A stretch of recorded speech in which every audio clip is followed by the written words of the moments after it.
Good. Yep. No, I hear you. Good. Okay. And next is Randy, who's not here. Kathy Bruce. I'm here. All right. Carly Butler. Here. Okay. Tracy Campbell. Hey, from the UK. All right. You win the prize thus far for creativity. Insofar as you've said more than present. Jeremy Ellis. Here, guys. All right. Abby Harmon Gregory.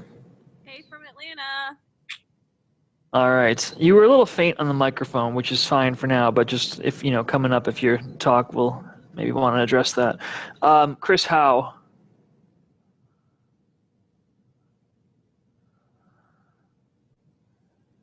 No, not yet. Okay, let's see. BJ.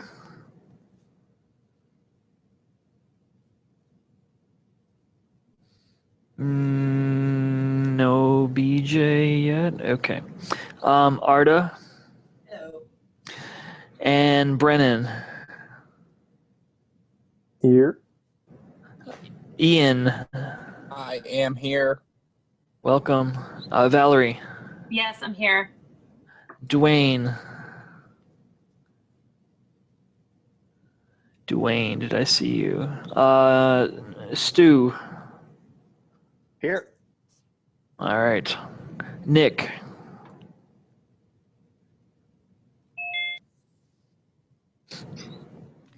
There's Chris Howe. Chris, we're just doing attendance. Sorry, was Nick here? Did he say something? Or did I miss it? No Nick yet. Okay, keep going. Rick. I'm here if you're here. Hashtag 10,000 Fathers inside joke. Boom, winner. Okay, at least thus far. I'm on the outside of the joke, but we'll go with it. Okay. Lauren. Hello. Okay. There's 4 people left. If I get a yeehaw, then you're the winner. Karen. All right, yeehaw. Okay. Whoever can do it with more enthusiasm wins. Diego. Diego. No. All right. Mathis.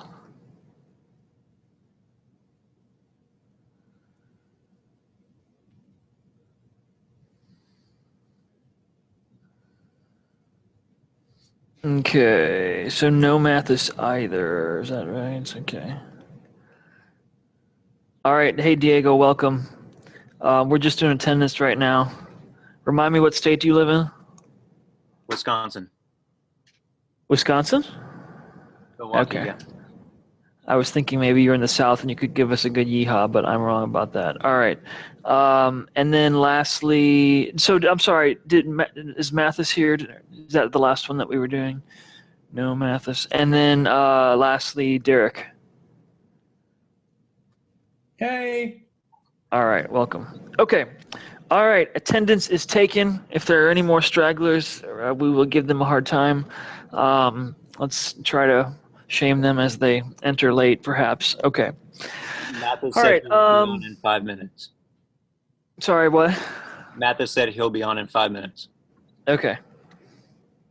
Trying to think if when people come on, if there's a chime. Maybe there's not, but there should be.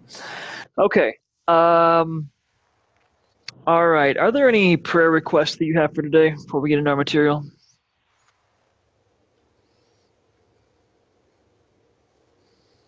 Okay. Let's see. I'm trying to remember if and when I've asked for volunteers to pray, and if I've done that, who I called upon. Maybe I've never done that, but let's have someone pray. Actually, no, we did. We had Kathy pray last week, didn't we? Let's this week have, as you all are getting very nervous about whether I might call on you. Let's just live in the suspense for just a moment. Let's have Karen pray. Would you mind? Okay. I will pray. Father in heaven, thank you for this time that we have together. I pray that you bless all of us, open our ears and our minds and our hearts for what we learn, and let us apply it not only to our vocations and our callings, but to our daily lives. For any requests that were unspoken or unsaid, Lord, we ask that your hand be upon them. We know that each of us have different things going on in our lives in different places, different needs among our family and friends. And so we pray that you are with them, with us all. In your name we pray, amen. Amen. Thank you. All right. Okay. A couple prefaces before we get into our stuff for today. And actually, we need to do our sign-ups. So please make it impossible that I will forget about that. Why don't we do that right either before or after the break? So we'll just kind of hold that off for just a moment, but we will do that today. You guys need to get into your book assignments, and then there might be some of you who aren't yet in a group either. So we'll take care of all of that shortly. Okay, two quick prefaces as we get into our material for today. Maybe these are quick reminders. The first is, what we're doing here is we're caring most about the big story of the Bible and how it relates to itself. So in other words, again, just a quick reminder, we're kind of, operating at a pretty high level here, which means that we can't always get into the details of the biblical books, and that's okay. In fact, my approach to this class is not strictly to be a Bible survey where you take every book and you try to, understand a whole bunch of details, or rather just an introductory information about that book. My approach is more of a big story, high-level kind of approach to studying the Old Testament here in this class. Now, I hope that means then that it's not so much that we're just doing introduction to the Bible. I mean, it can be that for you if you want it to be. But I think even for people who kind of know the Bible, quote unquote, how we put the pieces together and how we construct the story is actually not just a do you know the Bible or do you not. It's about interpretation, and it's about how to make sense of the whole. So I think that, again, this is much more than just a overview or something of the Bible. I'm being very intentional about how we put it all together. My second thought is that as we get into things for today, what we're doing here is what you might call biblical theology. In other words, the theology of the Bible as it emerges in the Bible itself, using its own categories and those kinds of things. And what that means then is that we'll attend to things that the Old Testament cares about that you might not care about that much in your Christian theology. In other words, some things that might not feature prominently in your Christian faith, and yet the Old Testament really cares about them. And let me just give you a couple examples of that.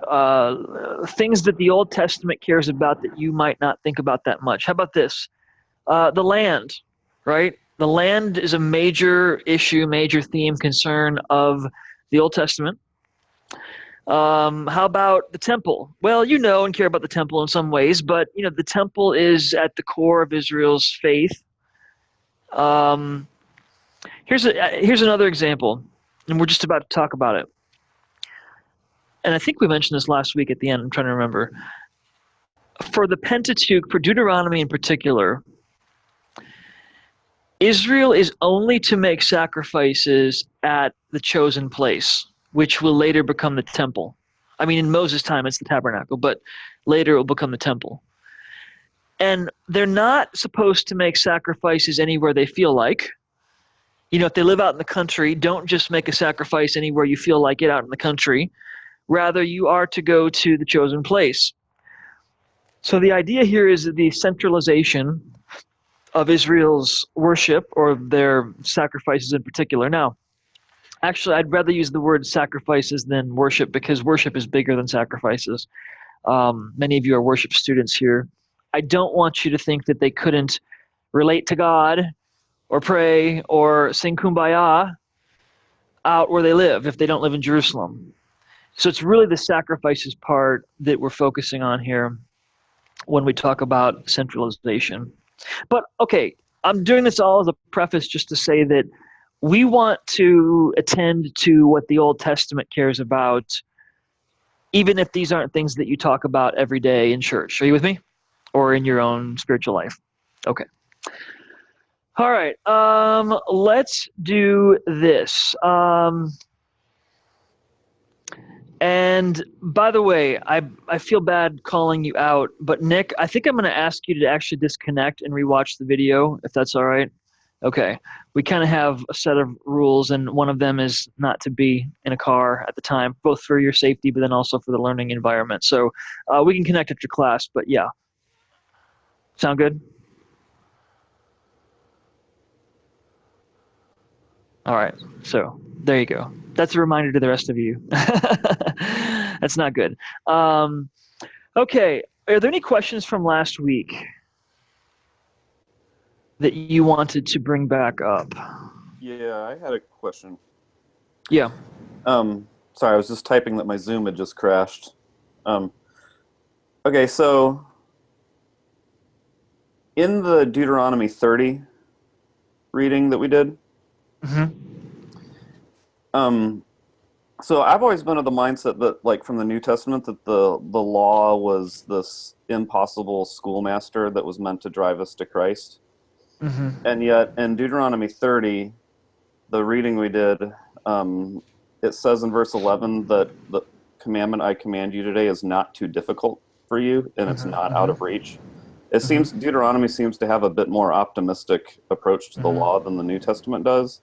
And then also, the prophets, after they've failed to keep the law, they say that someday God's going to give us, a heart of flesh. And yet, in Deuteronomy, verse 30, verse 14, he says, the word is already in your heart, that you may observe it. So I'm just curious why the optimism and why the... Good. Well, I'll tell you what, I appreciate the question, and I can tell that you're paying attention when you read the Bible, so that's good. You're asking the right kinds of questions, and you're noticing the right kinds of things. So you're right to say that when you read Deuteronomy 30, that part there, that kind of doesn't feel like how often Christians think about the Old Testament law. And that's a bigger how we should think of the Old Testament law as Christians is a huge topic that we'll study more in the Pentateuch class. So we can't spend a lot of time on it here, but I can kind of give you an introduction to some of this. Actually, we dabbled into this a little bit last week. In my view, if some Christians have an overly negative view of the Old Testament law, I don't actually think that's biblical. I think that the Old Testament itself is virtually across the board positive about the law. And you might say, okay, and we could explore more about what it teaches about the law. I think last week I talked about how it could be seen as gracious insofar as it's the gift of God's revelation of his will to his people. And then I think even the New Testament is positive about the law. And I don't have time to argue for that, but two quick things. Number one, Jesus was a Torah observant Jew who said, I didn't come to abolish the law and the prophets. Okay, well, that's a good start. Now, did he see himself perhaps above the law in some ways and other things? Well, sure, that's part of the nuance of it all. But then Paul, what Paul says about these things is complex. He says a lot, and you got to try to make sense of all of it. But I think Romans 7 is a clue there where he seems to suggest that the problem isn't the law, which is good and pure and holy and right, but it's sin, right, which is the problem. So all that's kind of the bigger issue here. Now, to your point, yes, for Christians, and this partly does come from Paul, or at least a certain interpretation of Paul, it's kind of like, well, the law was always going to be impossible, and its purpose never was for Israel to actually keep it, or at least rather it wasn't really ever possible for them to keep it. You're 100% right that for the Old Testament, at least here in Deuteronomy, Moses is putting it out there as something that is achievable. Now, this doesn't mean, let me be careful, that I don't think perfection is the issue. Let's be clear about that. I don't think Old Testament faithfulness to the covenant or the covenant law required perfection one's whole life. I don't think that's what is at issue. Indeed, doesn't the Pentateuch itself provide a way for atonement upon falling short? So, case in point is, the Job is a righteous person, right? And I think the Bible means it when it says that about him. And we can just accept that, right? He's a righteous person without necessarily thinking that means that he was perfect and never sinned in his whole life. So I think sometimes Christians are too absolutist, black and white about that. So I think you're right to point out a difference between Deuteronomy 30 and what a typical Christian interpretation of this whole business is. I probably could stop there and we could keep moving on, but let me say one more thing. You talked about the optimism in Deuteronomy there, that the law is itself something that can be kept. I think you're absolutely right. I also want to balance that, however, with other parts of Deuteronomy there at the end, including in chapters 29 and 31, right around there, that actually Moses is kind of saying to the people of Israel, essentially, you're going to go into the land and you're going to fail. So there's that too. So I think it's kind of mixed there at the end of Deuteronomy of both optimism and pessimism. Lastly, what was your other part? You talked about the law in your heart. Okay, good. A couple things. The Torah commands faithfulness or obedience, which is just obvious. Over time, Israel isn't always faithful to them.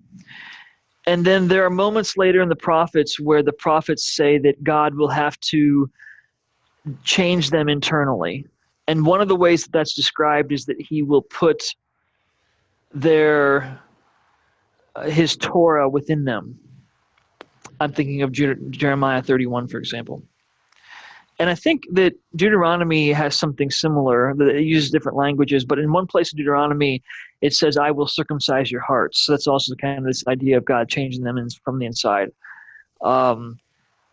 which incidentally is something that we'll talk about more in this class coming up. To your point, so I'm trying to bring some closure to get really, I beat around the bush a little bit. I'm going to get right to your question. Yeah, is there a tension here?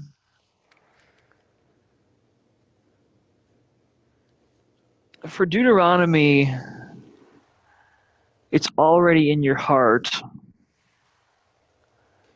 And then later God will say he's going to write it on their hearts in the book of Jeremiah. Yeah, I guess just both of those can be true alongside each other. What is your response to what I've said thus far, particularly about that last issue? Do you have any follow-up? It's totally fine for me. Just to be totally transparent, I'm fine with different authors and different times having perspectives that differ from one another.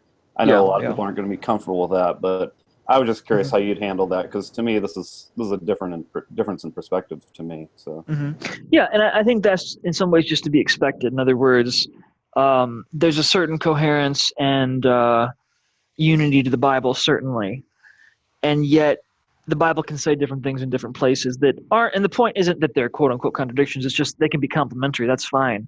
But yes, the Bible isn't always saying the same thing or emphasizing the same thing in different places. We're going to come back in a couple of weeks to the idea of what I call inward transformation, that God will do something in his people internally to change them. So if you want to kind of press into that a little bit later, you can feel free to do that. Okay. All right. Let's see. All right. Nick, I see you back, by the way. Welcome. Okay. Let's continue on. Any other questions from last week? Okay. Good enough. All right. As we go into our topic for today, which is the historical books, and these books are Joshua, Judges, Samuel. Well, you know them as 1st and 2nd Samuel, but they're originally one book. And then same thing with Kings. 1st and 2nd Kings is one book, really. But we also need to look a little bit more at Deuteronomy today. Now, normally you think of the Pentateuch, which is the first 5 books of the Bible, and you think of the historical books thereafter here. So you kind of draw a line here and you say, well, Deuteronomy is the Pentateuch, and then we go into another section. That's true. However, these books are very related to Deuteronomy. So much so that people have actually thought, is Deuteronomy better lumped with these 4 books? and we don't need to debate that here, but these books feel very, if I can say, Deuteronomic. And indeed, that's what scholars call them. They call these books the Deuteronomic history. Actually, there's a slightly longer version of the form, which is just a little bit harder to say. And so I imagine somebody was trying to, trick you into making this just a little bit harder to pronounce. Not always do you see it as Deuteronomic, but Deuteronomistic. You just add another syllable in there, the IST part. Deuteronomistic history. Now, before I get into this concept of the Deuteronomistic history, I'll explain more about why this is. Again, these 4 books that we're looking at today are called different things depending on what you're looking at or reading. So I think probably for most Christians, they just think of these as the historical books of the Bible. This is the historical books section. Sometimes actually coupled with, or rather including, books like Chronicles, Ezra, Nehemiah, etc. So sometimes that's just how you refer to these books. Jews in their canon, the Hebrew Bible, refer to these books as the former prophets. Former prophets. For reasons that I think we've explained before, have we not? I think we went into that in week 1. Is that right? So I just want to mention it here without a big explanation. Maybe just as a refresher, I'll say that the Hebrew Bible has a big section called the prophets, and within it are both these historical books and those other books that you think of as prophetic books like Isaiah, Jeremiah, Ezekiel, Amos, Hosea, Micah, etc. So these are the former prophets. Those other books are the latter prophets in the Jewish Hebrew Bible. And actually, that's older than the way than what you think of it normally. In other words, the whole former latter prophets thing, or the fact that these are quote unquote in the prophets, that's more ancient than the kind of the way that you probably always thought about it before. Indeed, okay, sorry, I don't want to rehash this totally, but didn't we say in week 1 that when Jesus says, "I came not to abolish the law and the prophets," he means the Pentateuch or the Torah, and that whole big section called the prophets, both former and latter. So for Jesus, Paul, other early Christians, that's their Bible, right? Now, go with me here. The title Deuteronomistic history didn't come about till like 1943. So this is a new name for this that scholars use. 1943, I think I got the date right on that. I think that's right, yeah. There's a guy, German guy named Martin Noth, N-O-T-H, who, writes a book and basically says, I think that these books of Joshua, Judges, Samuel, Kings are quote unquote Deuteronomic or Deuteronomistic for the following reasons. And then he lays out his arguments. And I'll tell you what those arguments are. But this has been really influential. So scholars call these books the Deuteronomic or Deuteronomistic history because this has been a very influential theory about these books. Any questions so far? Or thoughts? Okay. All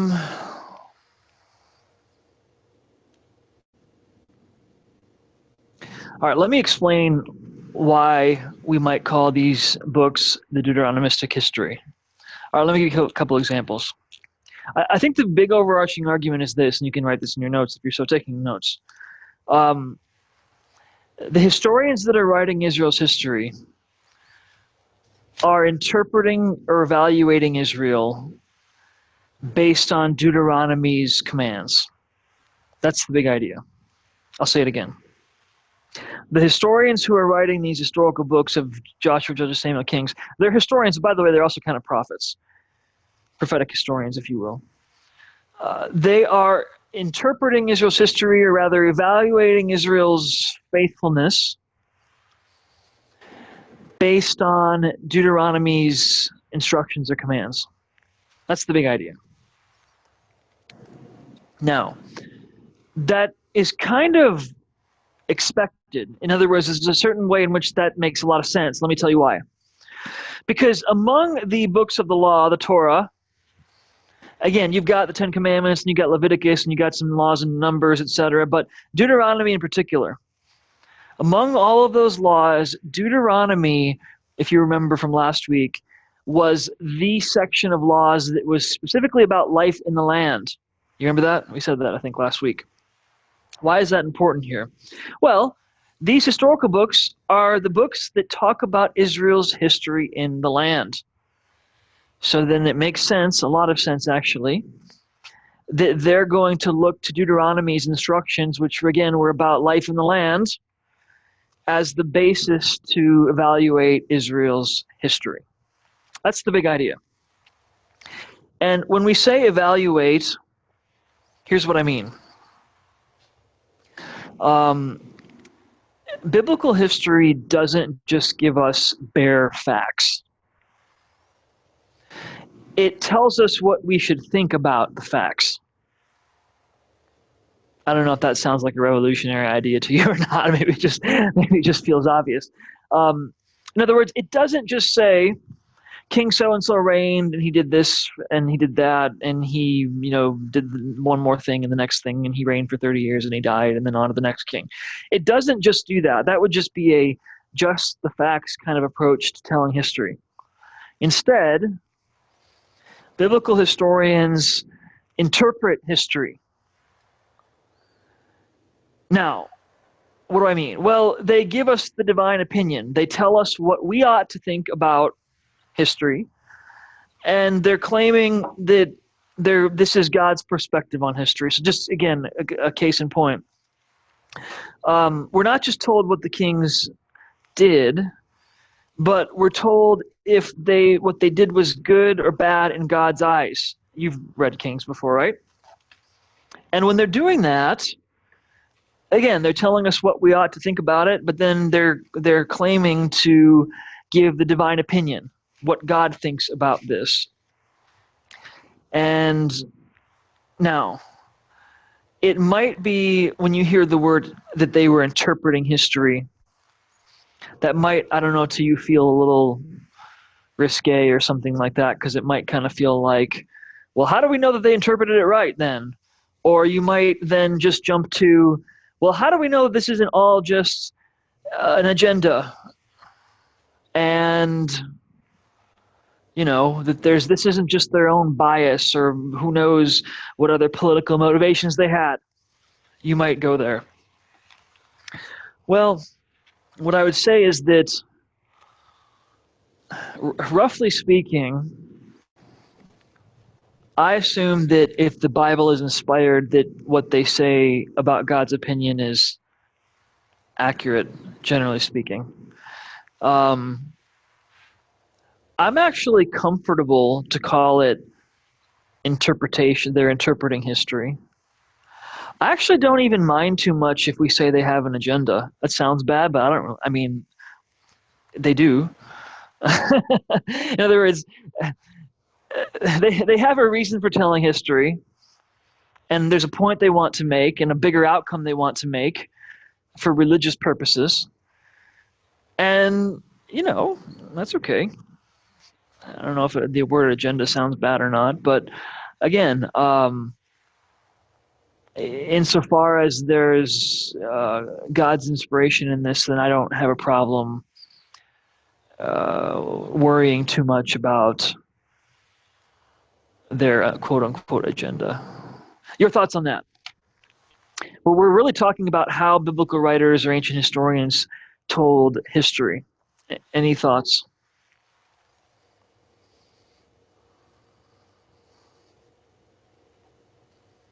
I don't have any issues with it, and that the agenda, if you want to call it that, is very clear that they're telling Israel's history in light of the law. Good. Yeah, well, and you could say that it's actually kind of a mystery to some people. Why are these books in the prophets section of the Hebrew Bible? Because they might think, oh, well, these are historical books. They're not prophetic books. Actually, they are prophetic books, kind of. Not like exactly Isaiah and Jeremiah and Ezekiel, but the historians, they're telling history. When I said before they were being prophetic, what I mean is that they're giving the divine opinion and they're evaluating Israel's behavior, not unlike prophets do. Isn't that what prophets do?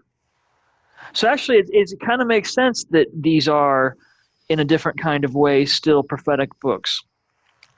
And indeed, isn't that the role of the prophet, to give the divine opinion and to evaluate the people's history? Faithfulness or lack thereof. That's what prophets do. Absolutely. Other thoughts or questions?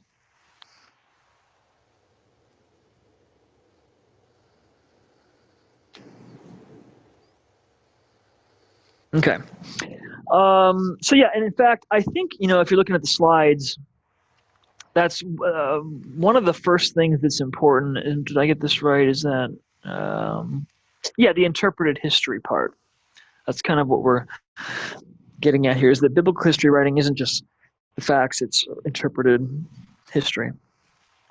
Okay, a couple more things. Remember, our big topic is how these books relate to Deuteronomy. So the first thing we said was that they're evaluating Israel's history in the land, or their faithfulness, with respect to Deuteronomy's commands. That's number one. I'm going to leave it blank because I don't feel like writing all that out. I'm not sure how I'd condense it into 3 words. So, all right, that's number one. You could write interpreting Israel's history in light of Deuteronomy's commands. Okay. A second thing, more specifically then, is that the 2 biggest things that these historical books condemn or indict or accuse Israel of are, well, idolatry. That's part of it, right? That's always a big thing. Quick definition of idolatry. When you think of idolatry, you might first think of worshiping other gods. That's kind of true. However, not exactly true. Here's what I mean. Idolatry properly is worshiping a statue or some kind of object, which is an idol. That's what idolatry is in the Old Testament. So is it about other gods? Well, yes, often it is, although theoretically you could worship Yahweh with an idol too. A carved image, if you will. So I'm just trying to clarify what we mean when we say idolatry. So that's a big part of it, right? Idolatry. But then secondly, that thing that we referred to earlier, centralization of worship, or rather sacrifices. Scholars often say centralization of worship. I kind of prefer centralization of sacrifices because, again, I don't want to mislead you to think that they couldn't do anything that we might call worship except when they're at the temple. It's mostly about the sacrifices. They could still do their spiritual thing out where they live if they don't live in Jerusalem. Feel free to interrupt me if there's any questions. A third thing, and this is to kind of take us back to Deuteronomy for just a moment. But the third thing is this. Exile as the ultimate covenant curse.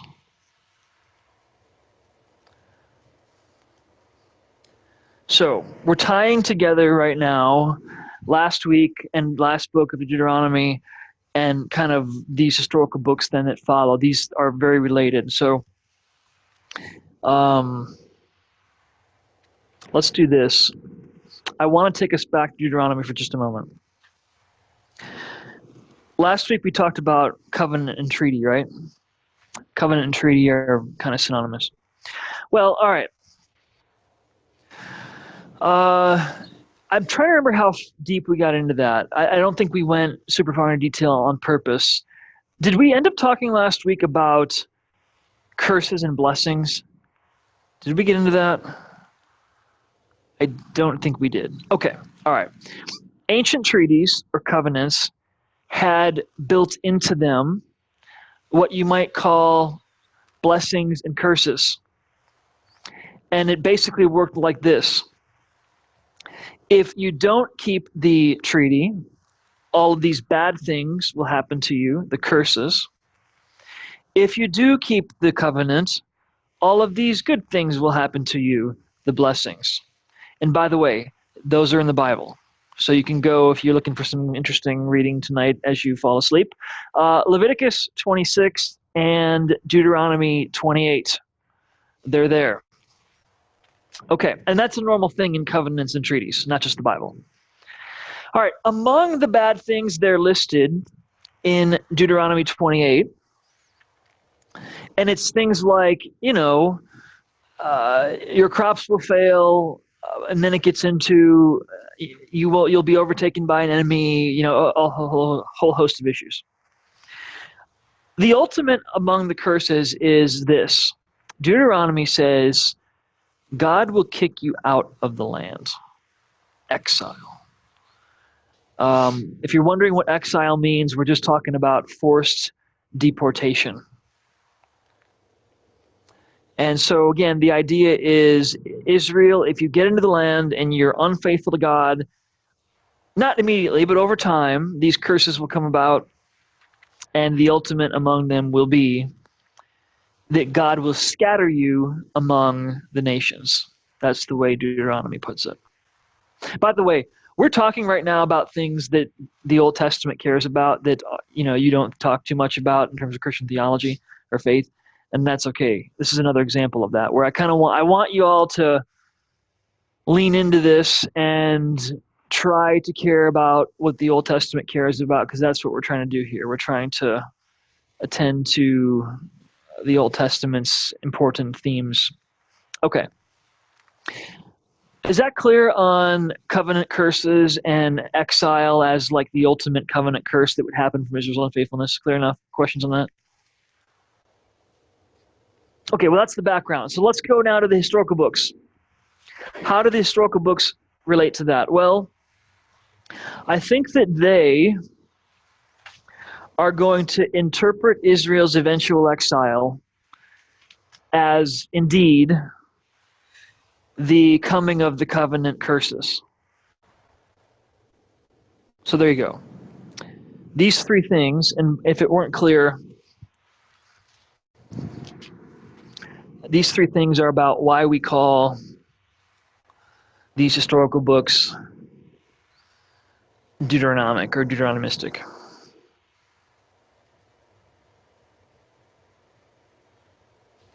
Okay. All right. Well, already you know something more about these books. Any questions about that? Concept of the Deuteronomistic history or anything else? Okay. In the class on these historical books of former prophets that you will take if you haven't already, we'll discuss this in more detail, and I won't get into some of those details right now.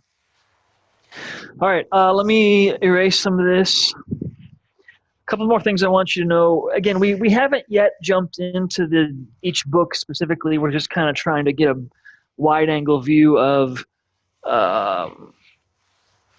these books first. I want you to know this. These books, these 4 books of Joshua, Judges, Samuel, Kings, are bookended by Israel's entry and exit to and from the land. And that is obvious on the front end, right? Isn't the book of Joshua about them going into the promised land? And it's also bookended at the end with Israel's exile. So you've heard of the Babylonian exile. You've heard of Daniel and Ezekiel in exile. That's the era that we're talking about. And the book of Kings ends right about there with the fall of Jerusalem and the deportation to Babylon. So again, that's important. You could think of it then as these 4 books are kind of the Israel in the land books of the Bible. Now granted, the patriarchs were hanging out in the land too, but in a sense, the Pentateuch is before they really possess the land. Okay. Reading strategy then. In light of all of this, what I would propose to you is that when you start reading Joshua, Judges, Samuel, Kings, in other words, you're reading through the Bible, the reading strategy that you should have, the thing that you should be thinking about is, okay, will this people now be faithful to God in the land? We know what's happened thus far. Again, God created this people from Abraham's ancestors. He rescued them miraculously from bondage in Egypt. The covenant agreement there at Mount Sinai and the law that goes with that. And then ultimately now God is fulfilling his promises to give this people this land. And then the big question becomes, okay, now what? They're in the land. We're going to trace the story. The biggest question you could be thinking about is, are they faithful or are they not faithful? And maybe it's a little both along the way. Okay, I want to show you, before we get into the book of Joshua, this is in the notes. I'm going to just show you this map. History and geography are important. We don't spend a lot of time on it because I don't want to, if you just sit around and talk about it forever, it may just become boring. But, at a minimum level, we care about both history, because again, the Bible is rooted in history, but then also geography is important too, because the Bible comes to us not fallen from heaven, but actually very much enculturated in its time and place. So anyway, look with me here. What are we looking at? Anyone? What roughly is the big area here that or what do you see in this? Where they crossed over. Yeah, all of that's kind of within this. Yes. Others, like what is the region that we're looking at here, or the parts thereof? What do you see? You got the Mediterranean Ocean Mm-hmm. on one side, and then you've got what is that? I don't know. Other water. You got it started. That's good. Okay. Yeah, that's right. So, this is, by the way, is a Google image. That's probably obvious enough, which is kind of cool. It's nice that in the 21st century we can talk about geography with Google images instead of, handwritten maps. That's nice. All right. But anyway, if you were to just zoom in on a part of the world and show it to someone, it might not be obvious to you immediately what part of the world we're looking at here. And same thing, I don't expect it, unless you know a bit about biblical geography, that you even necessarily know what we're looking at. But okay, roughly speaking, you can see my cursor, right? So, okay, well, what are we looking at here? This is the Mediterranean, and we're kind of at the crossroads of continents, because this down here is Africa, and this is the now Middle East, but or kind of getting into Asia a little bit. And if you were to go up north of there, well, then you're getting into Europe. Okay, so we're at the crossroads of continents. All right, the green part that you see is Egypt. That's the Nile. It's green on for a reason. This part up here is called the Nile Delta. All of that green is from irrigation. In other words, the Nile doesn't split off that wide. It's just all the irrigation that comes from it. Okay, so this is the Sinai Peninsula. We don't really know what mountain therein is Mount Sinai per se, but this whole region is called the Sinai Peninsula. It's basically a desert. Nobody even really lives there today either.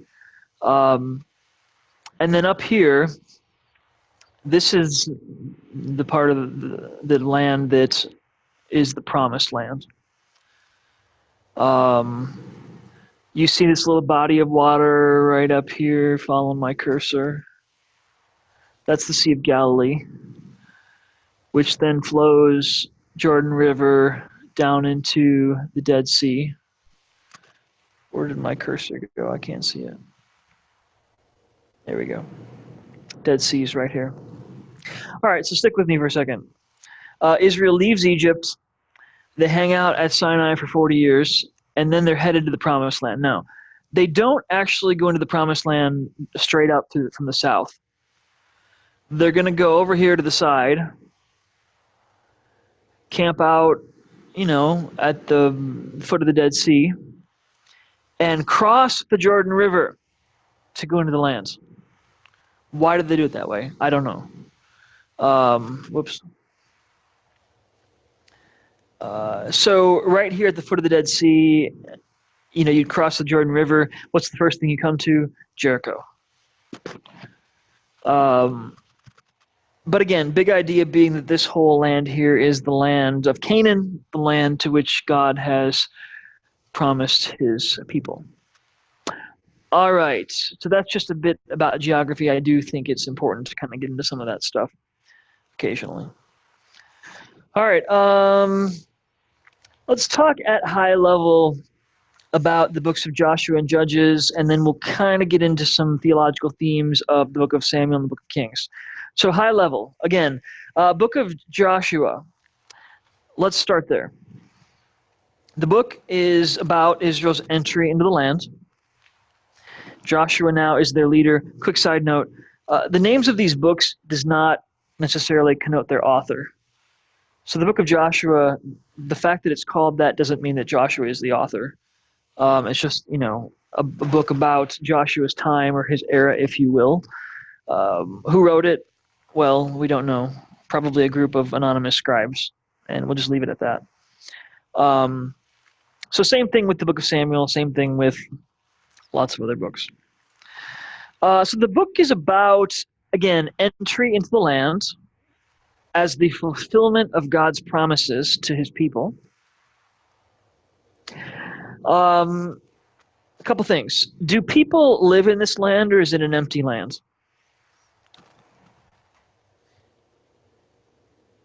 Someone chime in. People live in it. Good. All right. Well, what's going to happen with those people?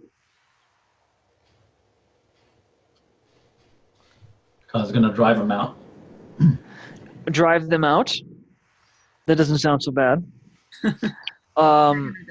Well, wipe them out maybe. But driving them out is a thing. So this is described in different, the Bible uses some different language, different verbs for all of this. And indeed, you're right, driving out is part of this. So you do get that kind of language. So people do live there. Now, why couldn't God have just chosen a place that was empty? Boy. I kind of say that question, rhetorically, because maybe there is an answer, actually. I think the answer is this. All the good places are already occupied. In other words, the only places where people don't live is the wilderness and the desert, for obvious reasons. And you probably don't want to live in the desert. So, everywhere where they have water. And by the way, people set up to live in places that had springs. So if you're wondering, in the ancient world, why is a city where it is? Answer is a water source, 9 out of 10 times. So if you live in the dry, mountainous region, if there's a natural spring that continually brings up water, that's a good place to live. So God, so all the good places are taken. So, all right, well, what are we going to do with these people? God tells his people to go in and do, well, again, it's described in different ways. There are places that say drive them out, but there are also places that say wipe them out. In fact, that's probably the majority of the time. Now, in Former Prophets class, we'll have more time to talk about this whole issue. People talk about the ethical problem of the Canaanites. You ever heard that before? And what it is people wrestle, both Christians and non-Christians, with the ethics of this. And essentially the question is, could God really, or did God really command his people to wipe out another people? And a lot of people have a problem with that, both Christians and non-Christians. This is an issue that, I imagine that actually 3/4 of you have never really thought of it as a problem before, and that's okay. In other words, you're like, if I would have asked you about the ethical problem of the Canaanites, you might have said, what problem? Well, okay. Or maybe you're thinking, well, now I know of the problem, and I'm not going to sleep for the next 3 months. Thank you very much. Well, we don't have time to get into the resolving the problem too much today, except I could say a few things about it. I will say this. If this issue doesn't trouble you, that's okay. However, you need to be informed about it enough to talk about it, because indeed lots of people are struggling with this issue. So just for your own ministry, whatever else, whether it's, again, with Christians or non-Christians, I think being able to talk intelligently about this issue for people who are struggling with it is important. Boy, it's a complicated topic, but I'll just say this. The Bible, number one, seems to suggest that these aren't simply innocent bystanders, collateral damage in the wrong place at the wrong time, that it's not that simple. The Bible seems to suggest that they are ripe for judgment because they are wicked people. And therefore, to annihilate them is not unjust, it's just. I think, that's part of what the Bible says. Is that satisfying to you or to everyone? Well, probably not entirely to everyone.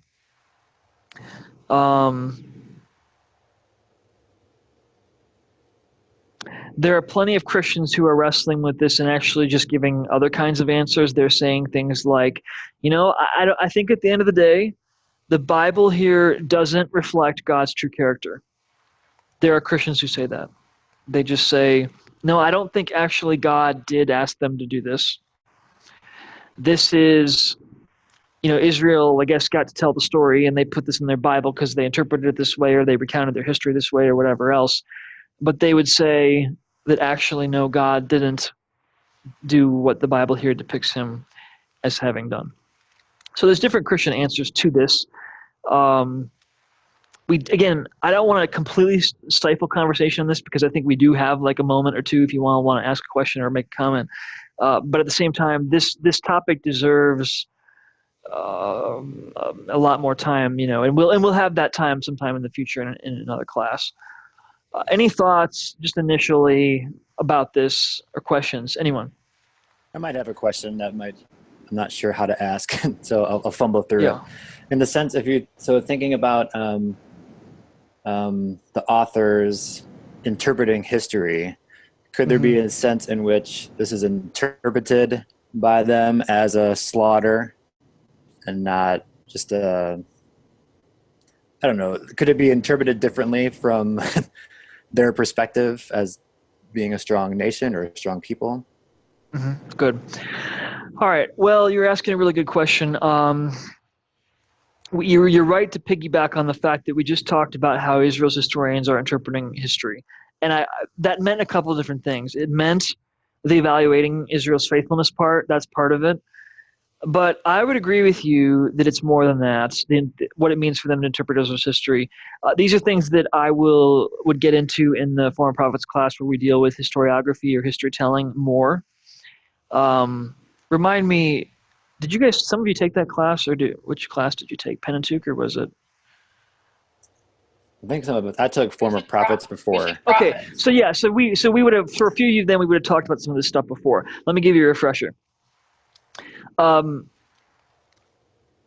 Whenever you tell history, anybody, you have to be selective about what you tell and what you don't, because you can't say everything, right? And so there's a certain shaping of history that happens by necessity. You get to pick what you tell and don't pick what you don't tell. You get to emphasize what you want to emphasize to make your point, etc. There's a whole host of ways in which just by necessity, when anybody tells a story, they get to do so, and they get to make certain decisions in doing so. And indeed, I think that's part of the Bible too. We can say it's inspired, and that's a good thing to say. But I also want to acknowledge that indeed the biblical writers, the historians, are they're doing that as well in some ways, and we'll talk more about that later. I mean, to your point then, okay, is it possible that this just reflects kind of how Israel over time understood their history and what God was asking them to do? What is the answer? Well, we're getting into complex issues here because now we're into what does inspiration mean? Is the Bible inerrant? Because if they got this one wrong, would that mean that that's a quote unquote error in the Bible? Those kinds of things. So there's a lot involved in the question that you're asking.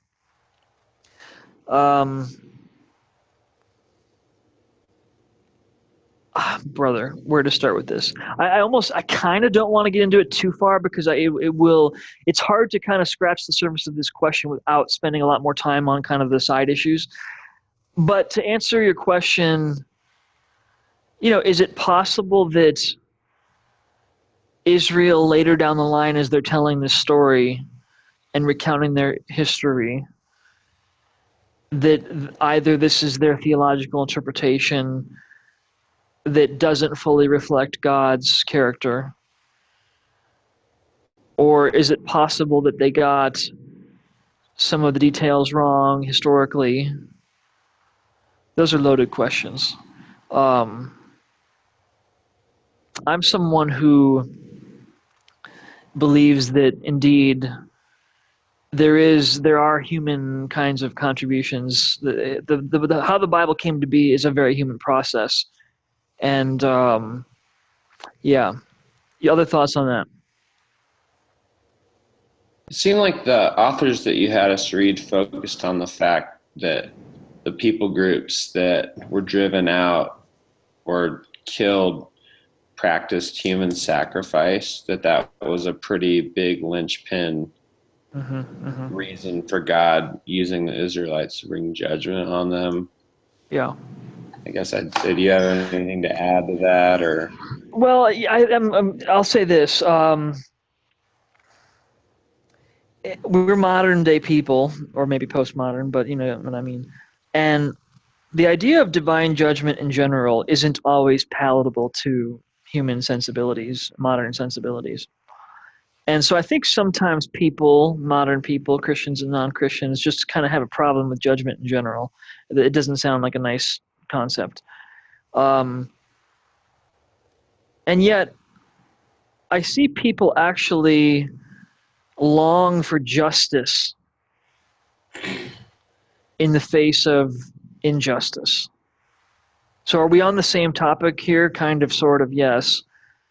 I think sometimes we think when we think of divine judgment that, oh, well, it wasn't that bad, or those people weren't that bad, or whatever. But to your point, maybe there are instances where that was a wicked society that, maybe if you lived then, you would think, yeah, God wiped them out. Not, I don't know. So yes, I'm glad that you added that to it. There was, I don't know if this is a good illustration or not. Someone mentioned to me one time that there was a movie about some kind of people, I don't know if they were indigenous or otherwise, I'm not really sure, where the beginning of the movie kind of depicts their depravity and their whatever else they were doing. And by the way, does what I just said ring a bell for what that movie might be? Probably not. I didn't give very many details. Anyone? Is there a movie, I could be completely wrong about this. I should have done my homework beforehand. Is there a movie called like Apocalypto or something like that? Did I get that? Maybe I got the name wrong. I don't know. It could be. I can see it. I mean, it's probably. There is a movie It's probably been now 15 or 20 years. Does that ring a bell to anybody? And I might not even have the right movie. Yeah. Okay. It's really good. Does that sound like the beginning of the movie, or does anybody not know? Yeah, it's like the whole movie. It's like they're like Mayans and they're like running away. There's human sacrifice at the beginning of that, and like it's right before. Like, Okay, so maybe that is the movie then. And in any case, I'm not fully prepared to make the comparison because I don't think I've ever seen it. But the point the student is making that one time is that, boy, when you watch that, you're kind of left just kind of shocked by the awfulness of it. And, so I think, yes, I'm open to the possibility that what the Bible says here is evil would indeed, shock you in its wickedness. And does that, become more understandable perhaps at that point? All right. So, yeah, here's what we're going to do. I'm kind of say a last word on this, and then we'll keep moving along. I think this whole Canaanite issue, the problem of the Canaanites, is wrapped up into the bigger problem of, or not problem, but for some people, problem of divine judgment in general. When you read the flood story, for example, well, that's all about divine judgment, is it not? And indeed, the scale is, maybe we could talk about whether that's historical literally and all those kinds of things, but at least it's depicted there as, divine judgment. And then, moreover, you got other examples. God, well, let me say this quickly. The difference between the flood and the Canaanites is human agency. The flood is just God using creation to do his thing, but the thing that's unique or special about the Canaanites is that God asks his people to do it. They're the agents. And that raises a whole host of questions about the ethics of all of this. And is it God's people's role to administer his justice, his judgment? But I'll just end with this. The Canaanites are not the only ones that are the object of that kind of thing. Indeed, later, as we'll see still today, the Israelites themselves receive God's judgment through human agents. So, all right, well, again, we can't leave that topic pretending like we did it much justice or that we resolved it, which, by the way, there's no simple answer even if we had more time. But you will have an opportunity in the future to kind of wrestle with that more. Okay. Let's see. All right, so I want to get to the book of Judges quickly, but just to wrap up Joshua, again, the big idea, entering into the land, it happens by conquest. There's some historical and archaeological questions that we'll deal with in the Former Prophets class about, the archaeological record for the destruction of those cities.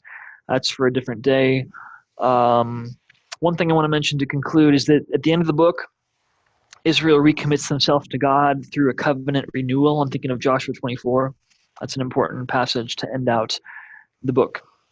Covenant renewal is a thing. The covenant doesn't just happen at Mount Sinai. It kind of gets renewed generation by generation at various points. Indeed, Deuteronomy itself is a covenant renewal. It's the second generation just about to go into the land, and they're renewing the covenant that, broadly speaking, their parents made 40 years earlier back at Mount Sinai.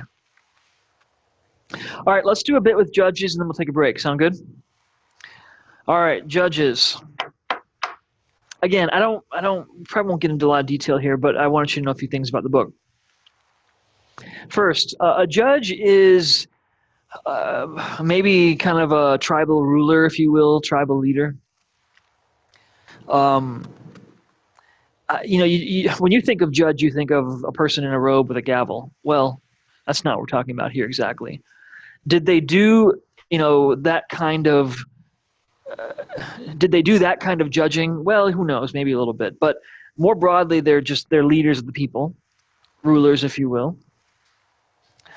A big part of what they do is they lead the people in battle.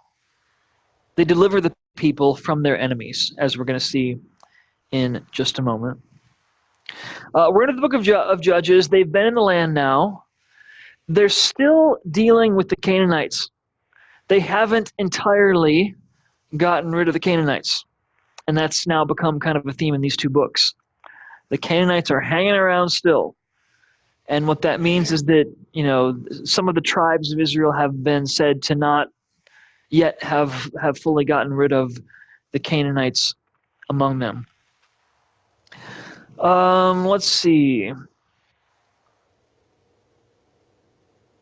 You know what? We could have said this earlier too. I'm sorry for not mentioning it earlier, but let me mention it now.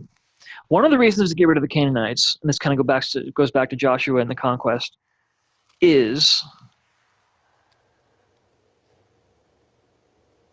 they worship idols and they do these wicked things, all of which might turn you away from Yahweh. And you all know that. You've probably read the story before, right? So that's a major theme. Part of the reason to get rid of the Canaanites, if not the reason, is that it will turn them towards their wicked ways or towards their gods or whatever else. So I want to just make sure that we understand that for the Bible, Israel's exclusive devotion to Yahweh is important. Not worshiping idols is important. And all of that will lead Israel astray away from Yahweh. Now, they're worshiping Baal and other kinds of Canaanite gods. Here's a statue of Baal, by the way. And this is just to kind of show you an example of an idol. So when we said before, well, what is an idol? Well, here's an example. Could also be like an animal carving, a bull or a calf. You've heard of the golden calf, right? So that's what we're talking about here. Let's see. Yeah, as long as I got the slides up, let me keep them up. A major theme of this book is Israel's depravity. In other words, they've gotten into the land, and they have shown themselves to be, kind of like Moses predicted in Deuteronomy, depraved and unfaithful to God. Indeed, you read these stories, there's some ugly things that happen. And I think actually it's to show that indeed Israel is being unfaithful to God. And another way to put it is this. They were called to be different, to follow Yahweh's way of righteousness and justice. And that means being different than the Canaanites. Indeed, some of the laws that they had been given were explicitly, don't follow the ways of the Canaanites. And what we're seeing here now that they're in the land is that maybe you could say they've end up become like the Canaanites themselves, or maybe even worse. So that's what I mean here by Canaanization of Israel. What I mean is quite simply that they've gotten into the land and that they have, at least morally speaking, turned into the Canaanites themselves. They're no better than the previous occupants. So that's a major theme of this.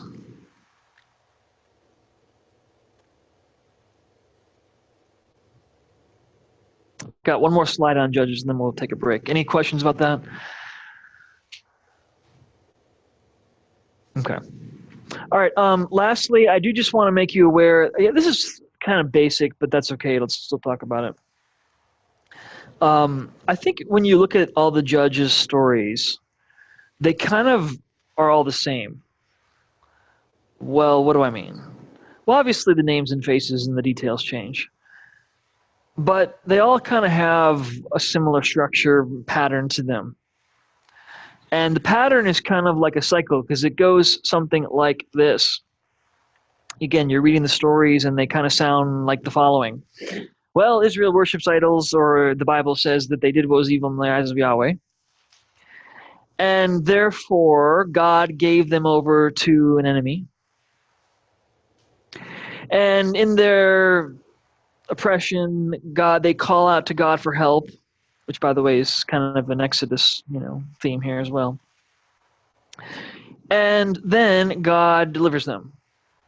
But important for this book is that the judges are kind of usually the deliverer figures, deliverer figures, who lead them into battle, and they're these kind of warrior heroes, if you will, and to deliver them from the enemy. But then you go to the next chapter, and it starts all over again, right? So again, the names change, the judge changes, the details change, certainly, and all that's important, and you need to study each story on its own terms. But nevertheless, if you're trying to understand, well, what, at a higher level is this book about, this pattern or cycle is instructive for understanding what the book is trying to do. Any questions about that? Okay. All right, let's take a break. Let's start back here promptly at 2:20 or whatever time zone you're on. So try to be in your seats, ready to roll 2:20. All right, see you soon.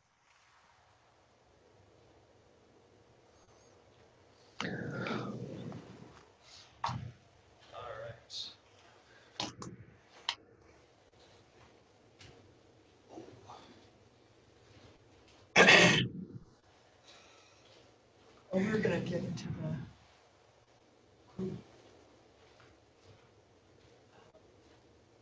assignments or something. Yeah, we need it. In fact, let me start writing on the board so that when we get back together, we can do that.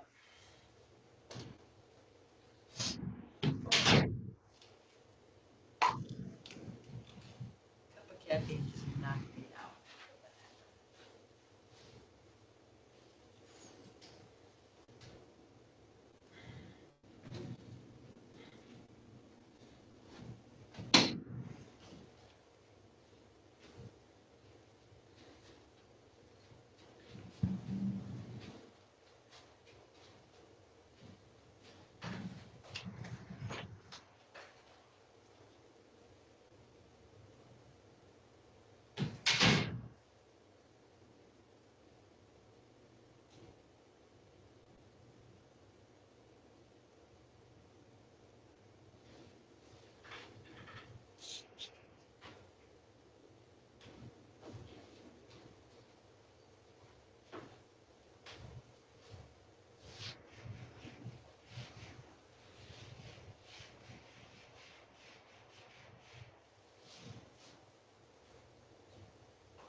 Heat's on in here, isn't it?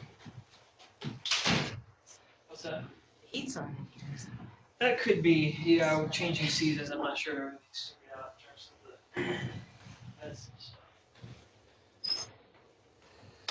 Yeah. Yeah. This makes you tired, doesn't it? I'm sorry, I'm like, I just had a cup of coffee. Should that be happening? It's terrible.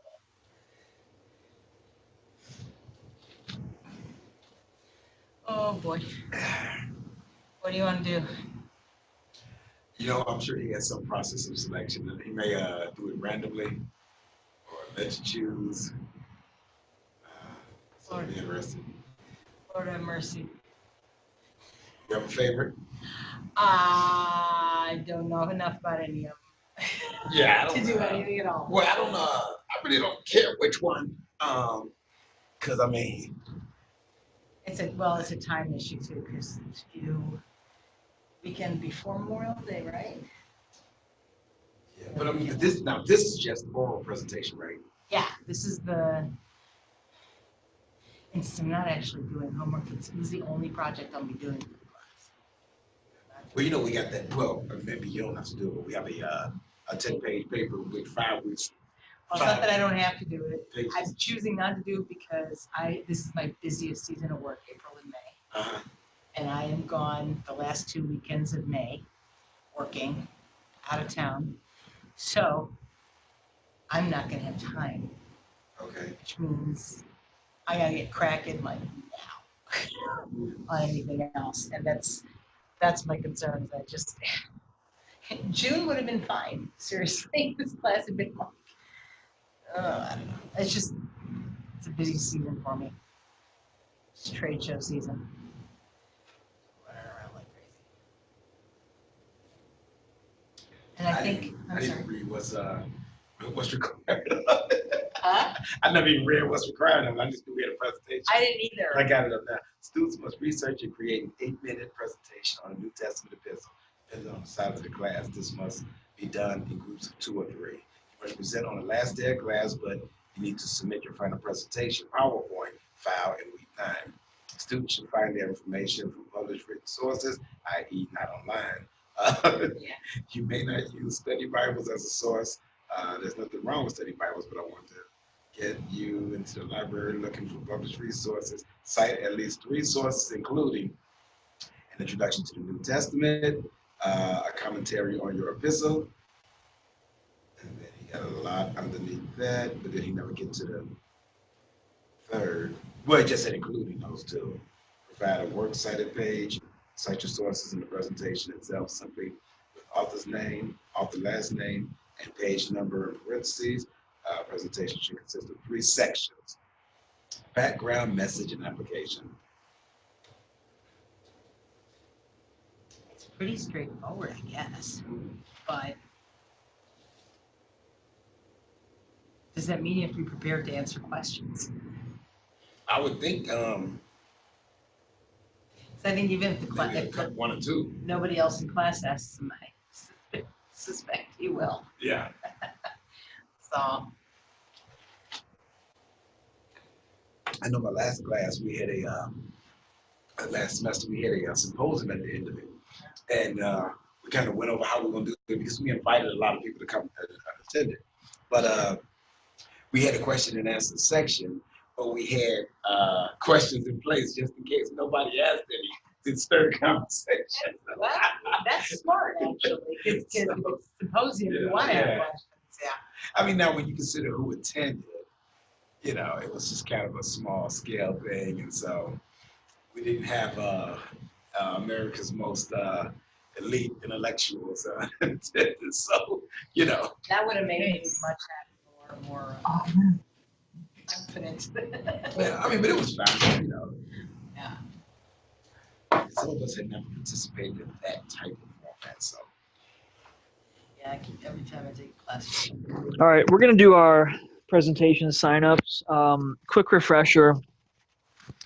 You guys will do, in groups of 2 or 3, a presentation on a New Testament epistle. Let me just take a quick look here in Populi.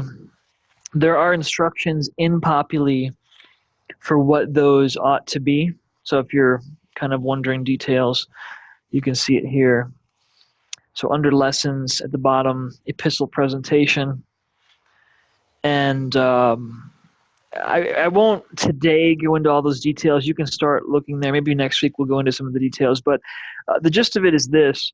You're going to use written sources, like from the library or a book or whatever.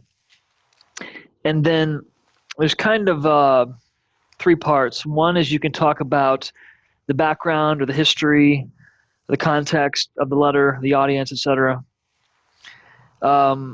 Part 2 is the message or theology of the book. In other words, in light of that background, audience, etc., what is the writer trying to say? What is the message and the theology? And then application, which is kind of its enduring value, significance, etc. So again, we can have more time to go through that soon, next week perhaps. But it is there. So right. So if you all want to, starting today, work on this stuff, it is there for you to begin working on. All right. So there's 22 of you in the class. I imagine, Arda, as an auditor, you're not going to do this unless you really wanted to do more work, which I imagine not. Did I do that? I think I did, didn't I? Okay. So I'll. Well, I kind of think you shouldn't do it unless you're saying, no, I really want to do this. So I want. Really want to is a whole other level. Okay, so we're not going to do it. Well, I don't want you to feel like you ought to. So that's. Oh, no. Well. It ought to not driven by you, ought to driven by myself. What I need to do. So it's your call. But Okay, well let's sketch it up on the board here, and we're gonna have some groups of 2 or 3. If it makes sense to put you, Randy, in with somebody else, just to make the groups work, then let's wait till the end to decide that. Okay, I'm kind of flexible on which epistles we cover. I don't think we can fit more than like 8 presentations into our time slot of class, which means that if there were 22 of you, we can't do groups of 2, which would be 11 presentations in a time. So let's just do, let's say 8. And I don't know how the math works out, how many groups of 3, how many groups of 2 that is, but we'll just see as we go. And then let's see here. So I am flexible a little bit on some of the ones that we do or don't do. At the top, particularly the ones with stars, and I hope you guys can see the board. Those ones I certainly want covered. I'm more flexible about the ones below. So Romans I want covered, Galatians, Ephesians probably. I think 1 John, John, Peter, James, Timothy, I guess. But if somebody really wanted to say, I really want to do Colossians or I really want to do Philippians, then I can be flexible about those kinds of things. So let's do this. I'm trying to think the best way to do this in an organized fashion. Well, there's 2 options. We could kind of just go alphabetically through the roster and see where that goes. The other option is that some of you might know already, have strong preferences about which letter or a book you do or that you want. Maybe we'll start there. So let me say also too, I imagine that there's some of you who are in a group already because you've kind of talked to somebody. Others of you might not yet be. So whether you weren't here last week or for whatever reason you kind of never got hooked up with someone, that's not a problem. We'll figure it all out today. So I imagine, again, that if you're not yet in a group, no big deal. We'll put you in with somebody and we'll figure it all out. Let's do this. Let's start with people who already have a partner or partners who feel like, hey, I really want to chime in and claim a certain book. Let's start there. So why don't you jump in? If you know your partner or partners and you want to claim a book, let's go there. Hey, Dr. Gile, I'm ready. All right. You get first dibs. Could you just unshare your and then screen so that I can see give what's me all the behind names of the people in your group too. All right, which book would you guys want? Could you unshare your screen so that I can see what's behind you, please? My bad. Thank you. Okay. Super. So I'm going to have 1 to 3 John, and I'm with Karen. Okay. Is it Tracy with an E or without an E? Yes, please, with an E every time, please. Thank you so much. Gotcha. And Karen was with a C, right? Yes, a C and a Y. C-A-R-Y-N. Okay. All right, and then we'll see as we go if we want to add a third person to that. We'll figure that out later. Okay. Others? I'm in a group with Rick and Ian, and we thought we'd choose Ephesians if it's available. If there's no Stu, objection. Rick, and Ian. All right. Others. I'm with Diego and Dwayne, and we would like Galatians. Okay. Mathis, Diego, and Dwayne. All right. Hey, Dr. Gile. Yeah. Lauren and Valerie and myself would like to take James. Okay. Kathy, Lauren, and Valerie, is that who you said? Uh-huh. Are all these groups going to be gender bifurcated? I guess we'll see. Anyone else? Dr. Gile. I'm in a group with Abby and Kathleen. Okay. And do you guys have a preference? I was going to say James, but Kathy just beat me to it. So. And Chris. What'd you say?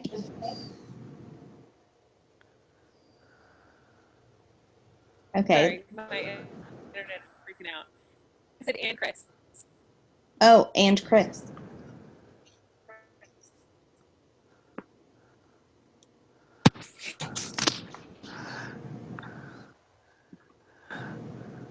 All right. Is somebody frozen maybe? Is that what's going on here? Yeah, I think I was for a second. Okay. So all right. So sorry. Who's in the group again? So me, Carly, Abby, Chris, and Kathleen. I guess we have 4. Okay. Okay. So we can wait till the end to see how all the chips fall, but I think we'll probably have to keep it to 3. So let's see. Let's first have you guys pick your book, and then we'll figure out later if we need to pull somebody out of your group, which I'm 99% sure we will. Any book preference? We'll do 1st and 2nd Timothy. All right. Okay, so I'm confused. We laugh because nobody selected Romans. Everybody's avoiding Romans. Oh. Hey, Is Carly, I'll get stuck with it. Colossians. Yeah, is Romans the best book or the hardest book? We'll see. Some people think it's the hardest. Okay, you said Timothy, so Or Abby said Colossians. Is Colossians an option? It's kind of like over there on the side. it can be. It can be. Let's do that. You rather have Colossians? Yes. Colossians? Okay. Colossians. Okay, sorry. All the names in your group again? Carly, Abby, Kathleen, and Chris. Okay. Okay. All right, we will. I'm 99% sure we'll need to pull somebody out of your group, but you guys can do rock paper scissors for that, or flip a coin or something. Okay. Next. I'll go next, I guess, Dr. Gile. I'm in a group with Derek and Brennan, and we'll take 1 Peter. 1 Peter. Okay. BJ, Derek, and who was the third person you said? Brennan. Okay. Derek, Brennan. Okay. Any takers for Romans?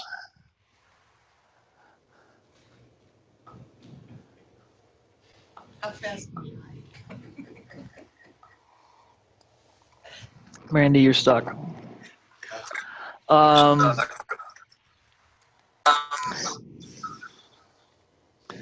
Let me try to. Are there any pairs or groups yet who haven't signed up, or is everybody else not yet in a group? Those who are remaining.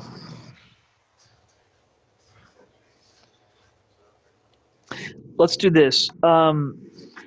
Show of hands, who's not yet on the board? Okay, so Jeremy and Nick, keep your hands up. Okay, the two. I can move to the group with Jeremy and Nick. Okay, okay. And then Randy. Take Romans, Jeremy and Nick. We're not taking Romans. Okay. Stuck with well, Romans. you're stuck. Okay, and we also need to be attentive to hear to who is absent. Let me look at that as well. So among the people who are here, am I right? So Jeremy, Nick, Chris, and Randy. Is that right? Anybody else? Okay. All right. Let me pull the attendance back up just so I can remind myself who's not here. All right. So,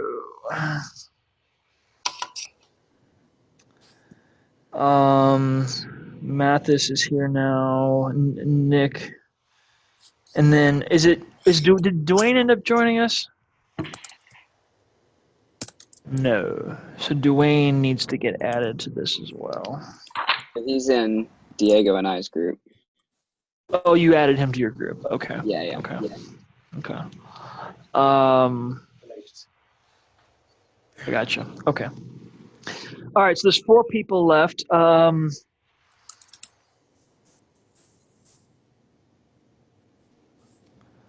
This is interesting. Am I right then that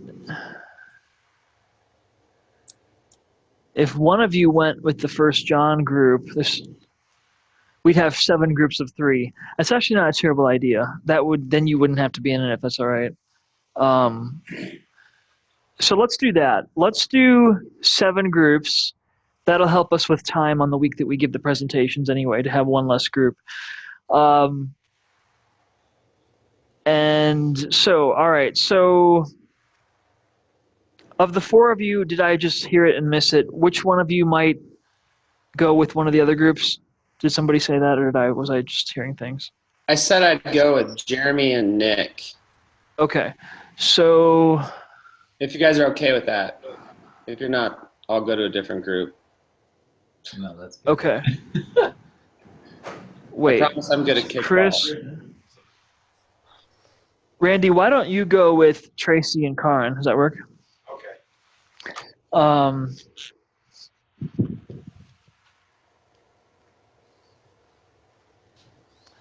All right. And then what did we say? Jeremy, Nick, and Chris. I think I'll have you do Romans 1 through 8 then. You can kind of just you can either just ignore Romans 9 through 16 altogether. Yeah, that's probably the best idea.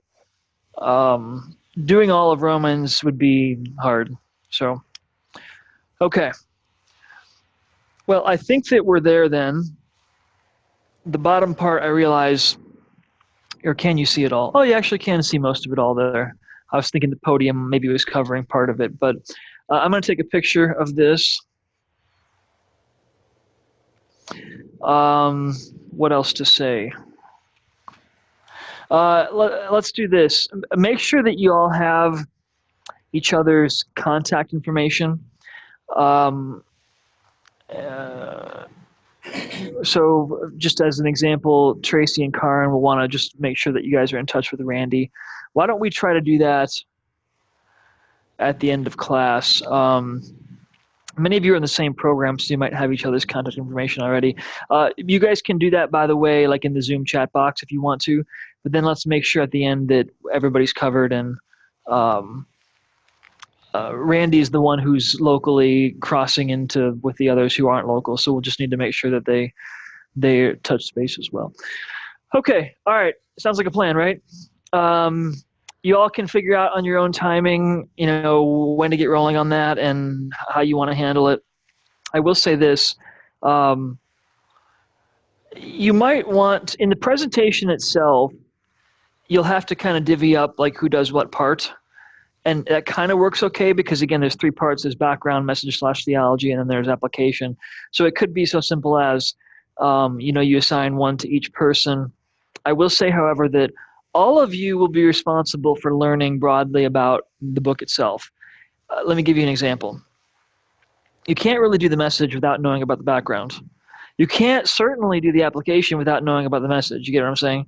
So yes, you'll by necessity probably have to kind of like assign responsibilities a little bit for who's going to kind of give the presentation on that portion. But it's not so simple as you can just say, you kind of all have to study all of it. Does that make sense? And I want this to be collaborative. I don't expect you in this to meet 8 times. That's an exaggeration. in terms of your work on this project. However, neither do I want it to be entirely solo. I don't want you to just take 2 minutes and say, okay, you go do this part, you do this part, you do this part, and then we'll, throw it all together 5 minutes beforehand. I want there to be at least some collaboration on this. And so whether that means that you guys, do a video conference once, twice along the way, that's great. If you think you can do it all by email, that's fine too.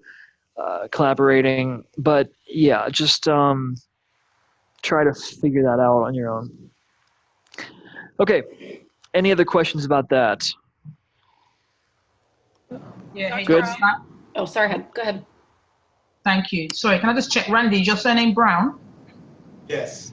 Super. Okay, I've just So found your. good. So you're in the. Mine should be loaded with information. Can you find other people's email addresses on the course roster? Yeah, Do I just typed his first name into the email. Awesome. Bar, Sweet. And he came up. Does Populi has, compared to our old system, some cool features like, there's the dashboard, which is kind of like a news feed, if you will, of the course, and other kinds of interesting things. Does it allow like student-to-student communication within Populi, or does it not? Maybe you don't know. Yeah. It does, but I was going to say I was not able to get other people's information, like contact information. That's closed. Okay. Well, it allows you to like direct message them, so to speak. Direct message. And a lot of them have to you have to go put your information in your file. So a lot of people just neglect to do that because it's just closed up, and maybe it was just because I was in well, right. If they had information, but a lot of them don't have information. Yeah. That they put in. Okay. Yeah, and I don't entirely know all about how Populi handles that kind of stuff. All right, so we're good with that then. So you all have, again, just a quick reminder of the timeline of this. We'll talk in detail more next week about the expectations. Again, it's there on paper, but if you have questions, you can ask those next week. Again, in terms of timeline, you are going to give the presentation itself in week 10. But I'm asking you to turn in your PowerPoint or other file as your kind of visual outline the week before. And that's intentional so that you can be thinking about your papers in the final week, not just, you're not trying to do two things at one time. So you've got, well, I don't know exactly precisely what day that is, but it's still a ways in the distance, but don't let this, sit on the back burner too long. All right, let's now go back to our material. We'll try to treat the books of Samuel and Kings before we wrap up for the day. Okay, let's jump into it. The book of Samuel, of course, starts with the guy Samuel, who's young. Actually, we first hear about his mother, Hannah. He's not even born yet. You know the story. And then Samuel is kind of the main character for the first 8 chapters. He's a priest. He's kind of like the last judge of Israel. And he's kind of a prophet as well. He does it all, which is not super common, to be a prophet and a priest and a judge all at the same time. And so we won't totally trace through his story, but we want to quickly come to chapter 8, which is the beginning of kingship. What we're doing here is we're tracing the story, but we're also kind of focusing big time on major themes. And let me tell you, kingship is a major theme now here in the Old Testament. Kingship. So I want to spend some time on this. Again, the big idea in chapter 8 is this. The people go to Samuel and say, Samuel, you're old, which is something nobody ever wants to hear, but that's what they say to him. And they say, your sons don't follow in your way. We want a king. That's the big idea. 1 Samuel 8 is the we want a king chapter of the Bible. Quick refresher. Anyone want to chime in? Why is it, or rather, what are the reasons that Israel wants a king? Anyone? What does it say? Everybody else has one. Basically, yeah. So everybody else has a king. We need a king too.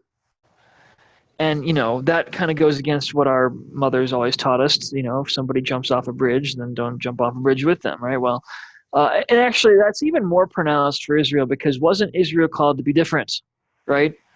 Among the nations, Israel, you are God's special people, called to be my special treasure, holy nation, kingdom of priests. I'm quoting Exodus 19. And so for them to want to just be like everybody else, there's a problem with that right off the bat. They are called to be different. So that's a good thing to start with. Let's see. So yeah, the phrasing there in 1 Kings Samuel 8 is, give us a king like all the nations, right?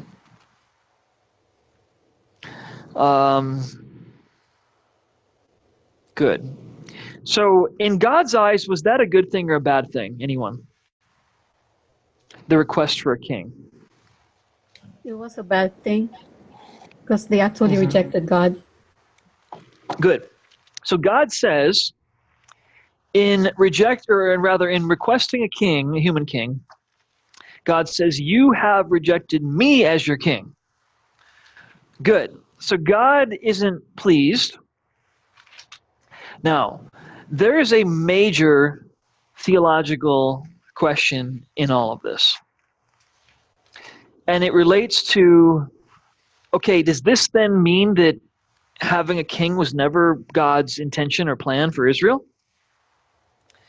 And if so, does that mean that God is just the kind of God who goes with the flow, or rather accommodates to their wishes and rolls with it? Is that the kind of God that God is? And maybe you might say, well, still in some mysterious way, God foreknew it. Well, okay. What are your thoughts on this? Was kingship part of God's plan, or was it not part of God's plan? Anyone? In Deuteronomy, doesn't he talk about what a king should be like and what they should do and shouldn't do? Yep. Good. That, so, yep. A couple things. Yeah, so Deuteronomy, which is from Moses' time, ostensibly, talks about a time in the future when, if and when Israel has a king, the king ought to be or do the following. Ought to be faithful to Yahweh and love Yahweh, ought to have his own personal copy of the Torah to study, ought to not accumulate horses and chariots, ought not to do all these things. And by the way, and I'm trying to remember if I'm missing some. Does it say not have too many wives there too? I think Deuteronomy 17. I'm going to look it up here. Deuteronomy 17. The law of the king. Let me look here. Yeah, when you get into the land and you say, we want a king, we're back in Deuteronomy, by the way. Appoint a king over you, whom the Lord chooses. The king shouldn't acquire great numbers of horses or make the people return to Egypt to get more of them, for the Lord has said, you should not go back there. He must not take many wives, or his heart will be led astray. He must not accumulate large amounts of silver and gold.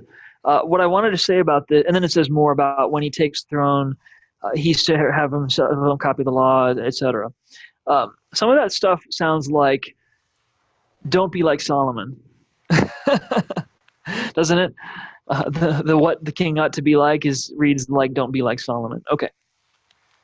You're right that I guess this would mean then that, and maybe this is what you're implying, Derek, is that here you have, before ever Samuel comes around, this anticipation of a coming king in the future. Yeah, good. Okay. Other thoughts? Does that therefore mean that it shouldn't have been a surprise, or it wasn't a surprise to God, or it was part of his plan?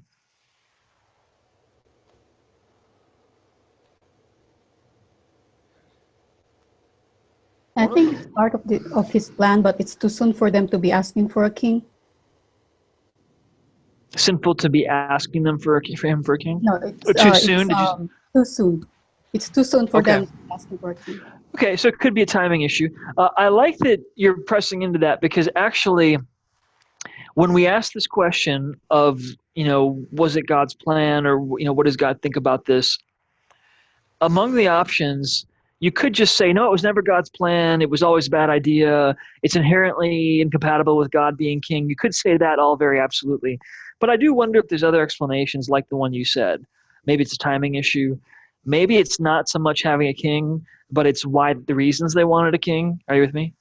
So yeah, I think that there's other kinds of explanations than simply saying that God never ever wanted them to have a king. He could have been upset about it for other reasons. Other comments on this? I just feel like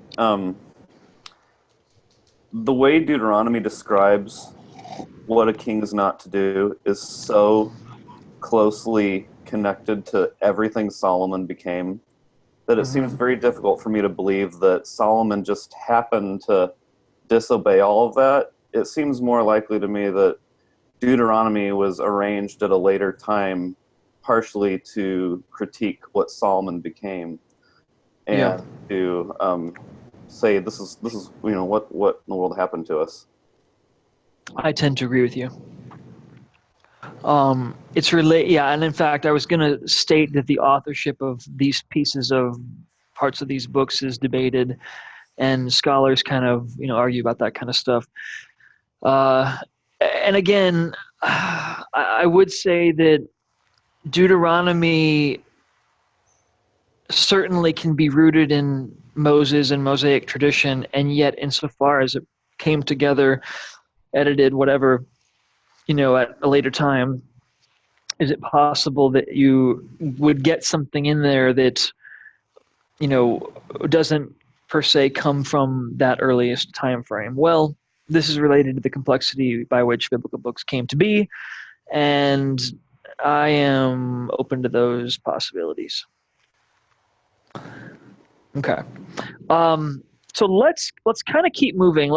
This is a question that is a bigger theological question, because it partly relates to, what kind of God is God, right? And does he just have everything determined, before it ever happens? Or no, does he make accommodations for the requests of humans and as the story unfolds? So those are kind of like actually really core questions about God. What kind of God is God? Foreknowledge, determinism, all that kind of stuff. And those we can't get into all that, in a lot of detail at this point. But I will say, I think it is possible that maybe God did in his plan, anticipate them having a king, but that maybe the reason why it appears that he's frustrated right now is, again, because either it's the wrong timing or it's their reasons at that point or whatever else. Okay, so we'll leave that kind of as an unanswered question that actually a lot of Christians are going to see differently and disagree about. All right, let's keep going. Okay, first king is whom? David?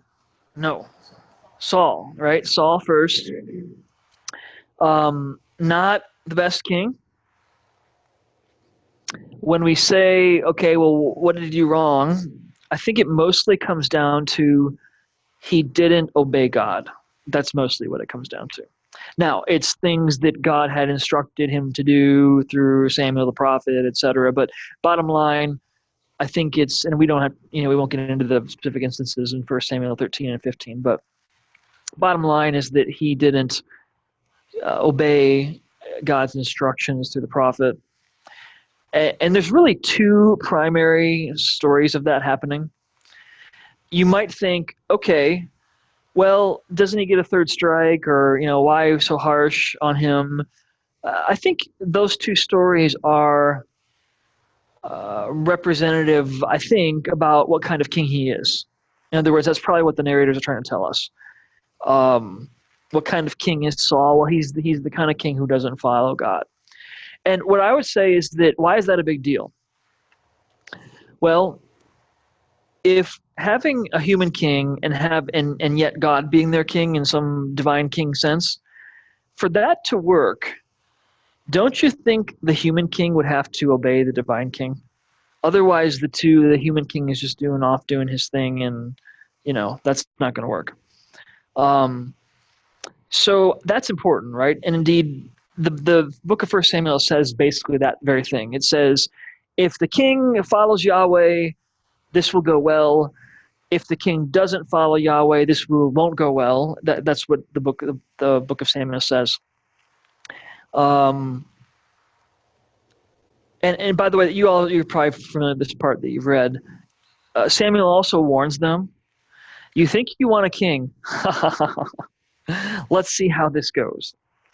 And indeed, Samuel says, don't come crying to me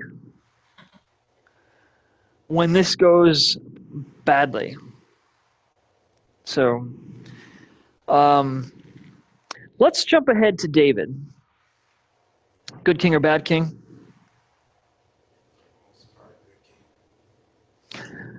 Well, like everybody in the Bible, it's kind of you need to have a nuanced answer. David had his issues, most notably the Bathsheba and Uriah sin.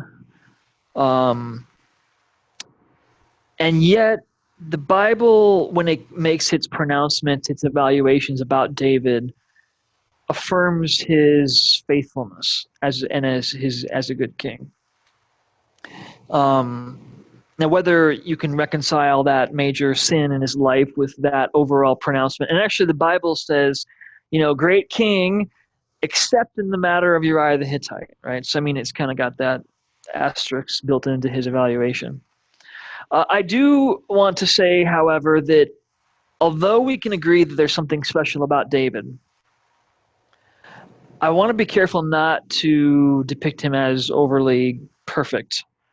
And that's true of all biblical characters, by the way. I think we need to kind of, not that you do this now, but like Christians often need to grow out of their Sunday school, Abraham's great and perfect and David's perfect and all that kind of stuff, and just kind of evolve to a more complicated, nuanced account of these biblical characters. Because for the most part, they're all incredibly flawed characters with some, okay, they got some good stuff about them too. And yes, we should see the good in them, but I don't want to oversimplify them either, and just make them out to be these models that we ought to follow because they were so awesome and perfect and great. So David, then,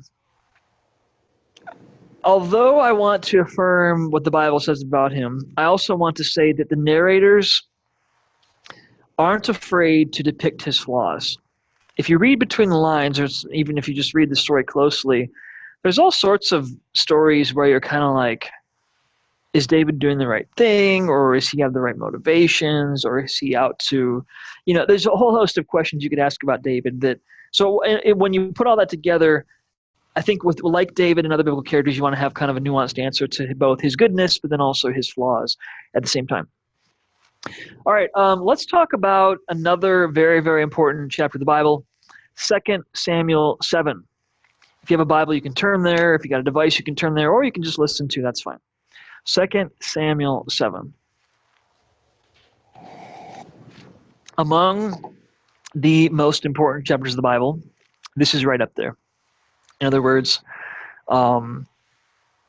if there's like a top 10 of Bible chapters, this is among them. Because in this chapter, God makes a covenant with David, the Davidic covenant.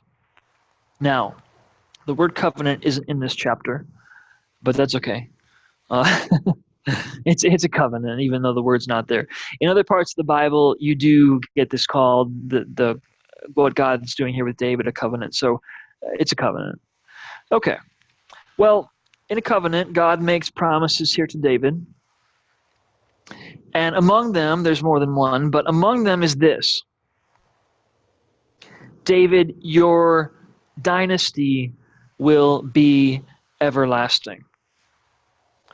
Let me tell you, in terms of understanding the Bible, that is a $1 million idea. This is really important, not just for the book of Samuel, not just for ancient Israelite history. You don't even perhaps anticipate yet where we're going with this. Maybe you do. But actually, for reasons that we'll get into later, this chapter is very important for understanding the Messiah and therefore who Jesus is, for reasons that we'll explore and explain coming up. So this is really important. The Davidic covenant. David's dynasty will be everlasting per God's promise. Really important idea. Okay.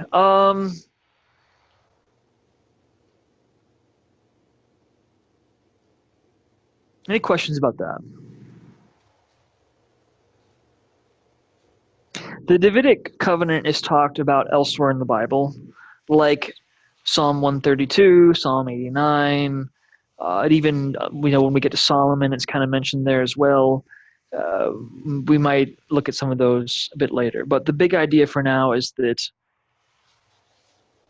the Davidic covenant marks the everlasting nature of a kingship, a ruler in Jerusalem over Israel from David's line forever. All right, there's a couple more things I want to say about Davidic kingship. And, I'd have to make you defend what I'm about to say in the Bible, like you should anything. But let me first say it. I think that in the Bible, in the Old Testament, you get the following idea. The Davidic king, that is David and his descendants, will be the representative, am I spelling it right here, of God's own rule in the world. If you're wondering where this comes from, I think you see it in Psalm 2. I think you see it in Psalm 110. I think you see it here in 2 Samuel 7 as well a bit, and some other places. So what's the point? Remember how when back in 1 Samuel, when they requested a king, it was a bit ambiguous, and still is, whether them having a human king really would or could work with still God being their king. Wasn't that the big issue back there? That was kind of ambiguous, how that all came to be. What you need to know now is that with David and with the Davidic covenant, God has jumped on board. God has endorsed the Davidic line of kings, not as a competitor to his rule, but actually the way in which he rules the world. We're getting in deep here. In other words, God is king, does rule the world, and the Davidic king, the human king, becomes his representative on earth. And so the two of them, their rule is, boy, can I say it this way? Is almost like synonymous. The rule of God and the rule of the Davidic king. They go together. There's another way to say this, same thing. You could say the Davidic king is the vehicle of God's own rule in the world.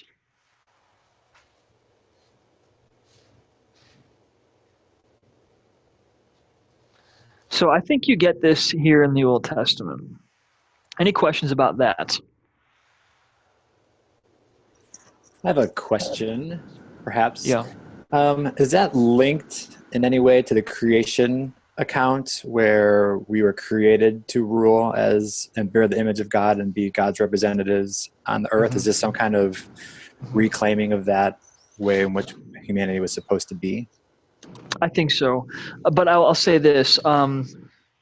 when I quote unquote do biblical theology, and remember that it's a constructive task, you got the Bible, that's the pieces and the data, so to speak, and you got to kind of put it together in a meaningful way. You know, different biblical theologians are going to do that in different ways. It's pretty common, you're right, to kind of see in that creation story that humanity itself has a certain ruling purpose or vocation, and that is now kind of the rule of the Davidic king follow in that same vein. I think that the answer is yes. I don't make as big a deal about that as some other people do.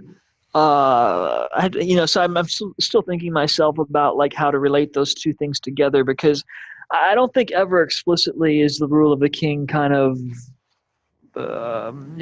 drawing from the Genesis stuff there. But I think, yeah, I can see a similarity and therefore perhaps a connection. For the rest of you who are kind of wondering what the similarity is, essentially this.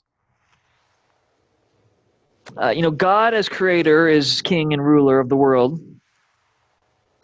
And in creating humans in Genesis, he's tasked them with being his rulers, his representative rulers in the world. They're to have dominion, right? And, and now kind of with kingship, we're on that same theme of, with David, it's similar, right? Davidic kings, they're to rule over the world through, or rather on behalf of God. Now, does that then mean, and maybe this is the question that you were asking, does that then mean that we're to assume that humans have failed in their vocation and God is asking the Davidic king to fill in and do what is, in a sense, was to be the human vocation itself? So, yeah, I think you're asking a good question, and I think you're right to be thinking that way. So, yes, good question.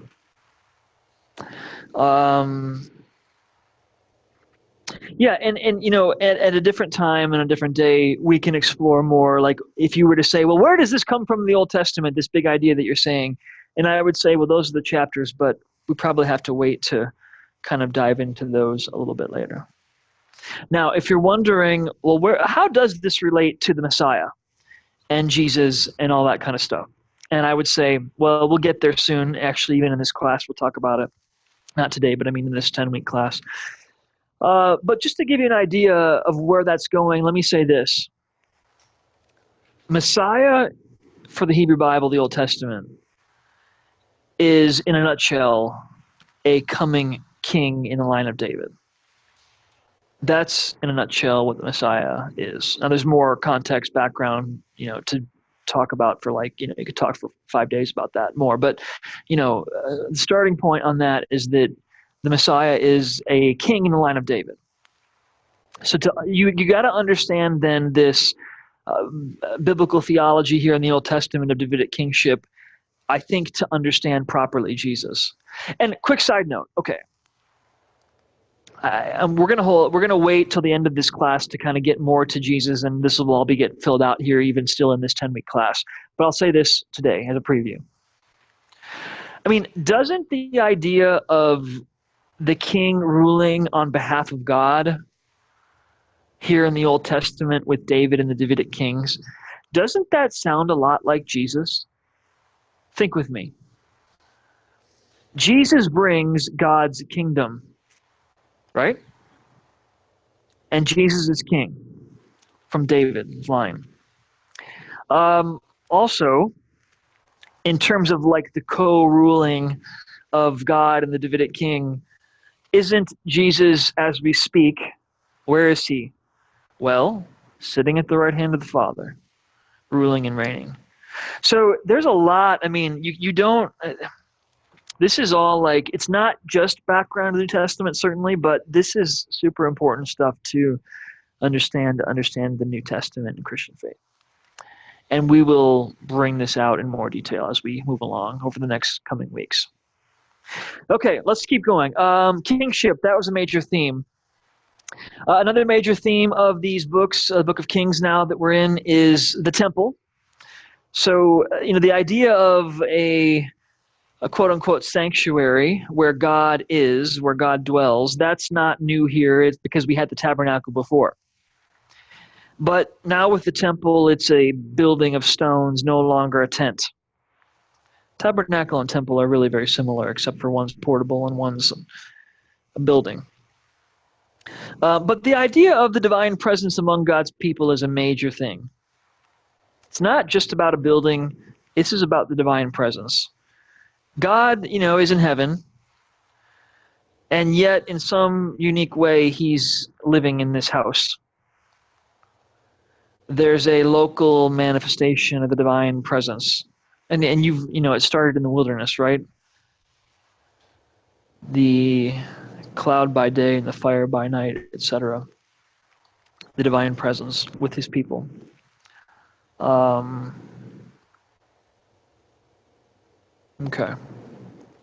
All right. I'm kind of looking out to where we're going to end here. So we're not yet done, but I'm kind of looking at the best way to bring us home, so to speak. Let me just take a second here and figure out what we should focus on or not focus on. Well, a couple more things. I think we need to trace history a little bit further. I want you to be aware that of the division of the kingdom into two kingdoms. That's possible. That's already just old hat to you. But we speak of the united monarchy and the divided monarchy. The united monarchy is under Saul, David, and Solomon. There's just one kingdom of Israel. But after Solomon, the kingdom splits into two, north and south. And the northern kingdom is kind of a break-off rebellion from the southern.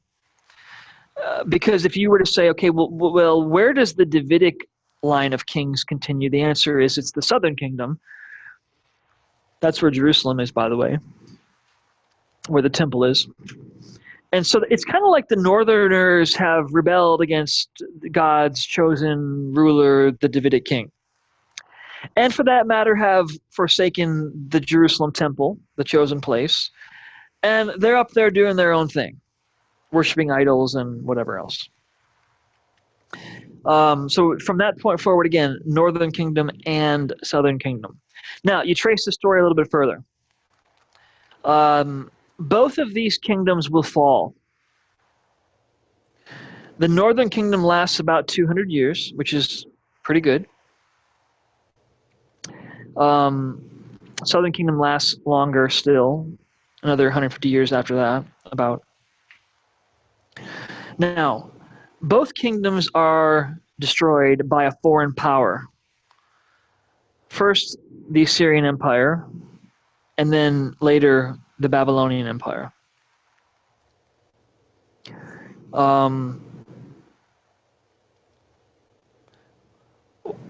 Why do those kingdoms fall? I want to pose that question to you. Why do the kingdoms of Israel and the southern kingdom of Judah, why do they fall? And actually, there's different ways you could answer that question. Your thoughts?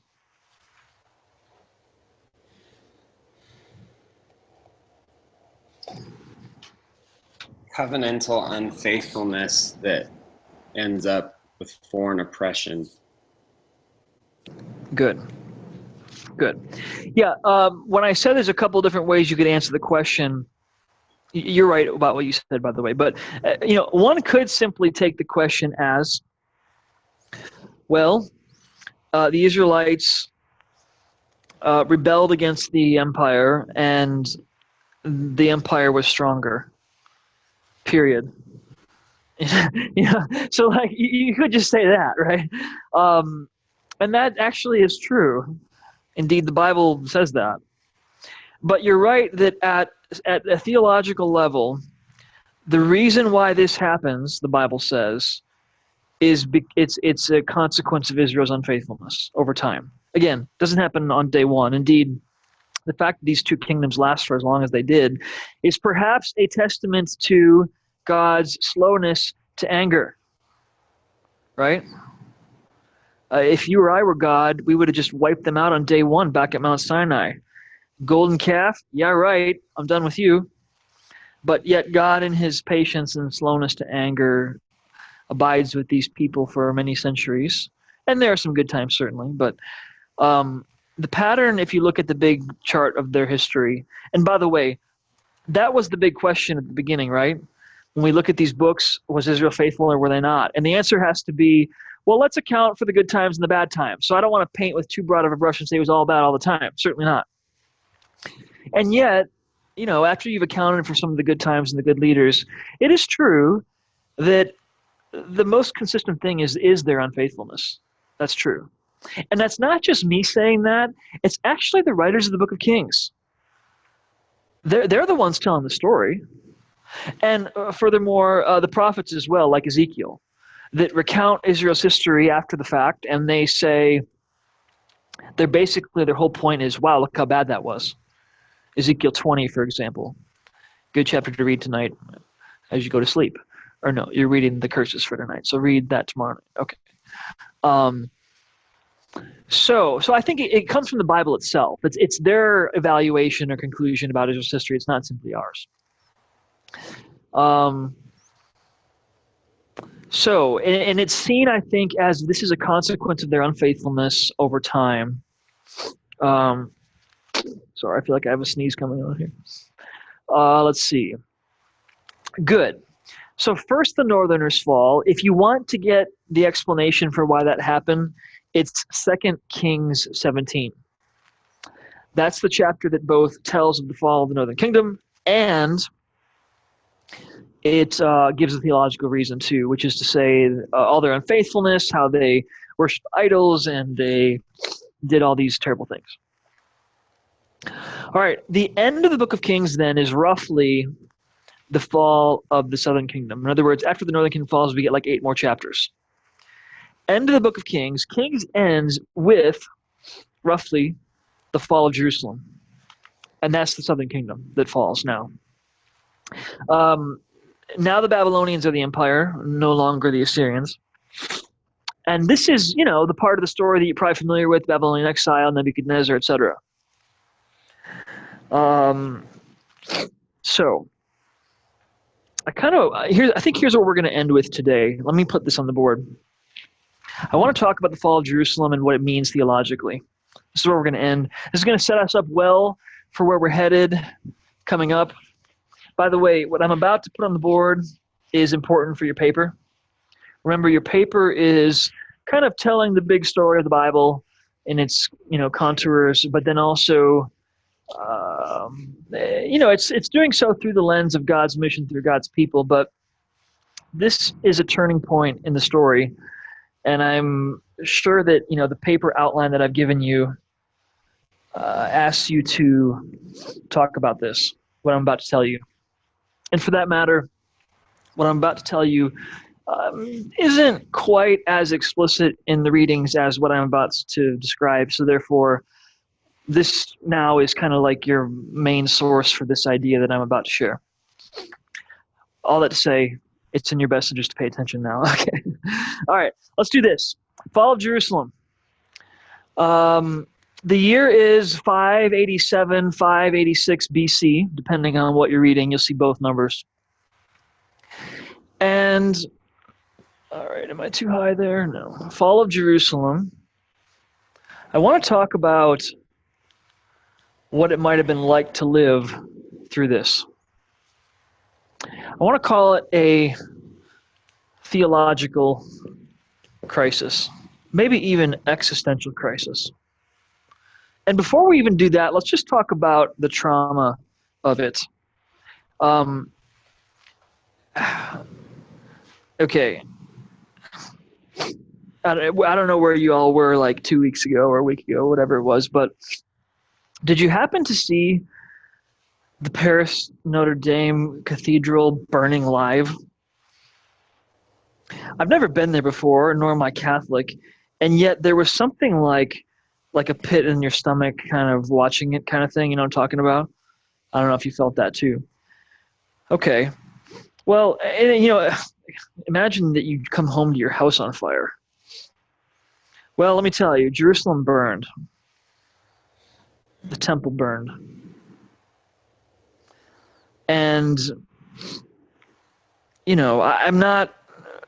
I don't mean to diminish, the Paris event or other kinds of burnings. Heck, I mean, well, there's even arson with churches, including the 3 Louisiana churches, right? There's that too. I want to propose to you that actually the burning of the temple would have been more significant. And that's not to diminish those other things. But what I'm saying is this. If you're a Jerusalemite, the temple is the single place in the world where God lives. Is it kind of a big deal that it burned to the ground? I would venture that that's like more significant than practically any other building that could possibly burn in all of world history, right? What it meant for them theologically. It's not just any building. This is where God lives. Okay. So that's part of what I mean by the theological trauma or crisis of all of this. This event would have been traumatic at lots of levels. Anybody whose city is overtaken, destroyed, and either you yourself or the people you know are either killed, including tortured, or exiled, is that trauma by definition, right? I mean, this is like, can you imagine going through that? If you survived, you probably saw your family and friends murdered. Bad stuff.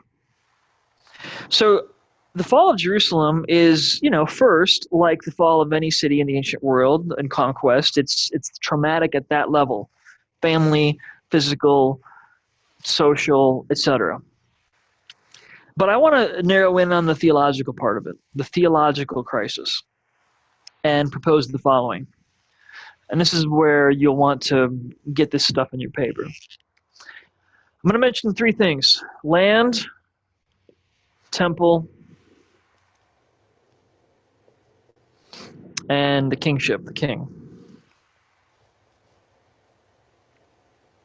These 3 things were what you might call the foundations of Israel's faith, their identity as God's people,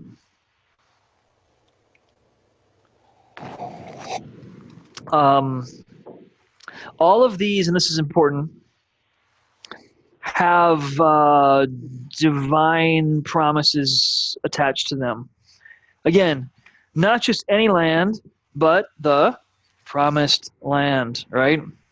Reaching all the way back to Israel's ancestors, defining them as a people, who they are, where they live, etc. So, is land a big deal from them? Oh, yeah. Much more so than it is for most people. I mean, you can be patriotic or whatever else, and, everybody's land is important to them, I suppose. But yet, for Israel, this is at another level. So there's the promised land. The temple. Well, is that a promise? Maybe kind of, sort of. But it is about the divine presence, right? So all of this has a lot of theology tied to it.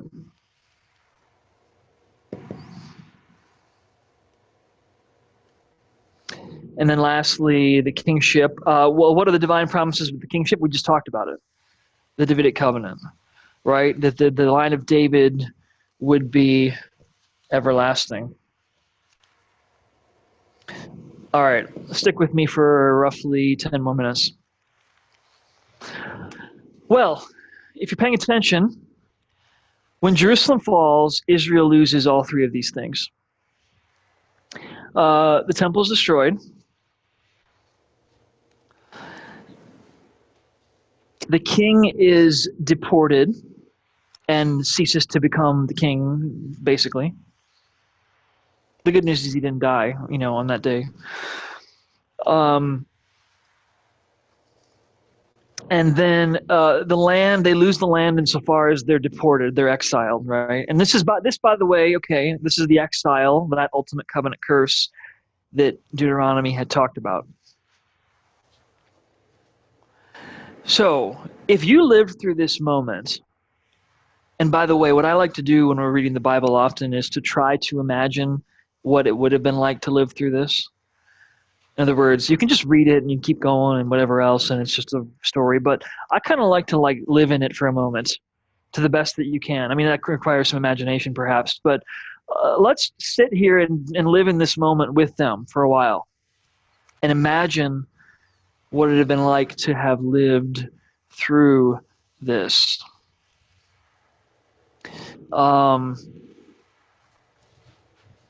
They would have been asking questions like, well, I guess we blew it so bad. Is God done with us forever? Fair question, right?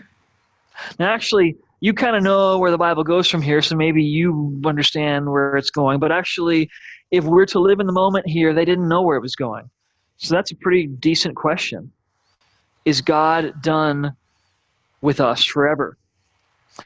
Is the Davidic kingship over, which God had said would be everlasting? Is it over? Whoa, that's a loaded question. And if it is over, is that because, why? Didn't God say it would be everlasting? Maybe, the king just blew it so bad that God was done with that promise. Once they get into Babylon, stick with me, they would have been thinking, are we ever going back? Would we ever go back and live the life we used to have, which is to say, in our land? Would we rebuild the temple? Would we ever have a new king in the line of David again? These are tremendous theological and existential questions that they would have been wrestling with. And I want us to try to live in those questions and imagine it. I'm going to end with looking at a couple texts from the Bible. The first is Psalm 137. Now, for this period of history, you can go to the book of Daniel to understand the Babylonian exile a little bit. But I'm going to look at Psalm 137. By the rivers of Babylon we sat and wept when we remembered Zion or Jerusalem. Zion is Jerusalem. There on the poplars we hung our harps, put the instruments away. For there our captors asked us for songs. They said, sing us one of those songs of Zion. Is this taunting? How can we sing the songs of Yahweh in a foreign land? If I forget you, Jerusalem, may my right hand forget its skill. May my tongue cling to the roof of my mouth. If I don't remember you, if I don't consider Jerusalem my highest joy. Side note, there's a Orthodox Jewish reggae singer named Matisyahu. Look him up. He's got a song that quotes these verses. Okay, so, this gives us a little window into what it would have been like to live through this trauma, right? Another example, Lamentations. Could you use some lament in the midst of this trauma? Yes, Lamentations. Okay, lastly, and, if you want to turn there with me, you can. Otherwise, just pay close attention. Psalm 89. Psalm 89. I would ask one of you to read it or volunteer or whatever, but I kind of want to skip around through it, so let me go ahead and read it so I can skip over stuff. All right, again, either follow along or please listen intently. Okay, here we go. Psalm 89. Again, I'm going to skim and jump through it a little bit, but go with me. I will sing of Yahweh's great love forever, which is, I think, I don't have the Hebrew text in front of me. I think it's probably chesed there, his loyalty, his faithfulness. With my mouth, I will make your faithfulness known through all generations. All right, so actually, this whole psalm is about God's faithfulness. But notice in verse 3, it very quickly gets to God's faithfulness, not just generally speaking, but to David and the Davidic covenant. Verse 3. God, you said I made a covenant with my chosen one, with my servant David, that I would establish your line forever, and which is to say your dynasty, and make your throne firm through all generations. There it is. That's the Davidic covenant. And so what I want you to think about is yes, this whole chapter is about to get into God's faithfulness broadly. Indeed, that's kind of what, if you just scan the next 10 plus verses are about, God's faithfulness broadly. But it keeps coming back to the Davidic promise, the Davidic covenant. So let me kind of jump down again and keep going with me here. Let's see. Let's go to verse 20. All right, we're back to David. I have found David my servant, anointed him. My hand will sustain him, etc. This is all about God's faithfulness to the David and the Davidic covenants. I will crush his enemies. My faithful love will be with him in verse 24. I'm going to jump down to verse 28. Verse 27 is important. I will appoint him to be my firstborn son, the most exalted of the kings of the earth. I will maintain my love to him forever and establish my covenant with him forever, etc. His line, his dynasty will be true forever. So this is very much a Davidic covenant kind of psalm. Verse 35, I've sworn that I will not lie to David, that his dynasty will be everlasting. You see how this is kind of now recurring over and over again? Stick with me. All right, verse 38. Are you ready for it? It all changes in verse 38. It's still about the Davidic covenant, but what does it say? But now, God, you have rejected your anointed one. Kind of a shift, right? It's been all about God's faithfulness broadly, specifically about the Davidic covenant. And now, God, you have rejected your anointed one, the Davidic king. Now, is verse 38 kind of a part 2 of this psalm? In other words, did the psalm exist as the first 37 chapters and then this got tacked on later? Who knows? But hey, it's right next to each other here in the Bible now. You've renounced the covenant with your servant David. Verse 39. You've broken through all his walls, and I'm speaking about the fall of Jerusalem. You have, in verse 44, cast his throne to the ground. You've covered him with the mantle of shame.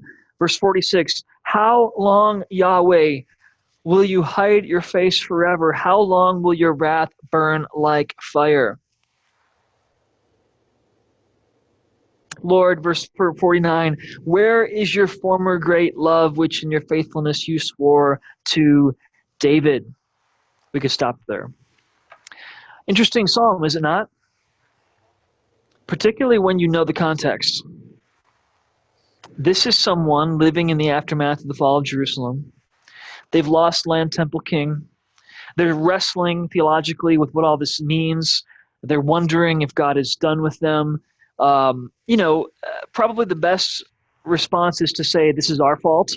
We've sinned. We weren't great to you. We were unfaithful to you, God. And indeed, that comes through in the Bible as the main response. And yet here, do you think there's actually a little bit of questioning of God's faithfulness? You think?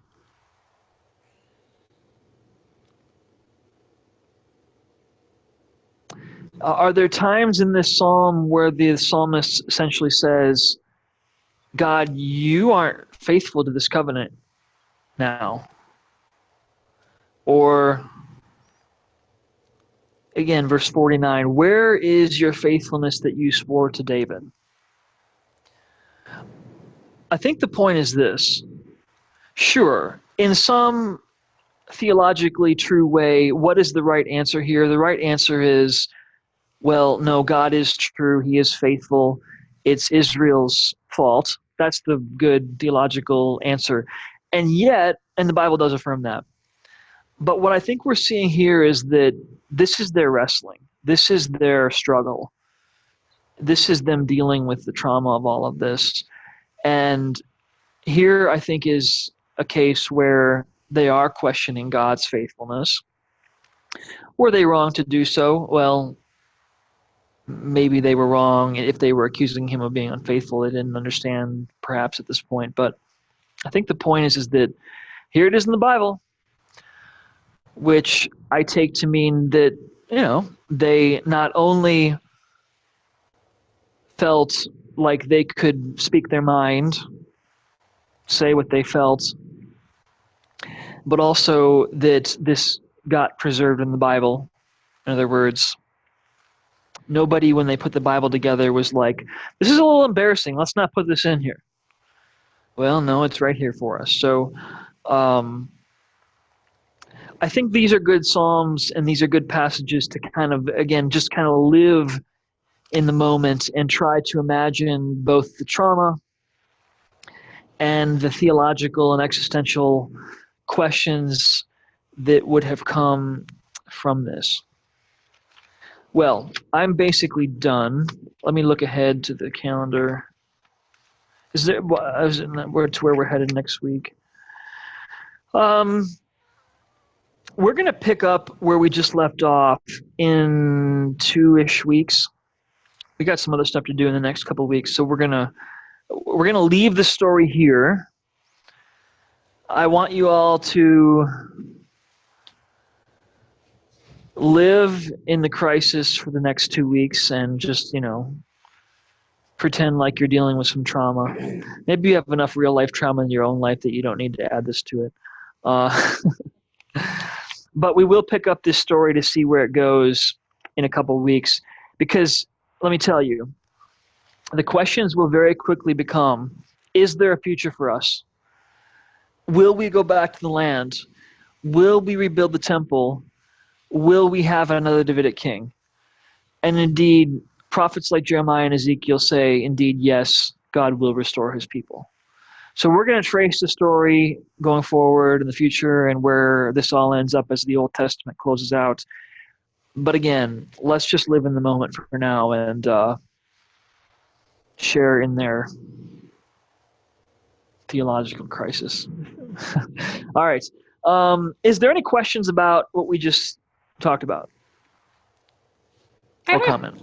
I have a quick question, and if it's too much off topic, just tell me and we can table it. But I just want to know what your 30-second elevator pitch is on the positioning of Ruth, of the book of Ruth in this. Like, I know we read about Ruth being one of the historical books as well, and just curious as to what your thoughts were on the placement of it between where it is in the historical books, and then why such a specific short book. I know the theme of the guardian redeemer obviously points towards Christ our Redeemer, but I just wondered what your thoughts were just at a high level on the placement. Well, no, it's good. And it is a fitting question because we're dealing today with that section of the Bible here now.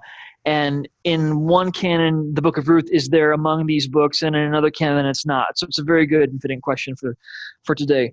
So here's what I would say. Again, the context for your question for the others is this. In your Bible, Ruth appears, well, I now erased it, but Joshua does the same, Kings was up there. Ruth is right there among them in your Bible, assuming that you're reading an English Bible. And yet, in the Hebrew Bible, which, by the way, is more ancient, that has a different order of things, a different structure.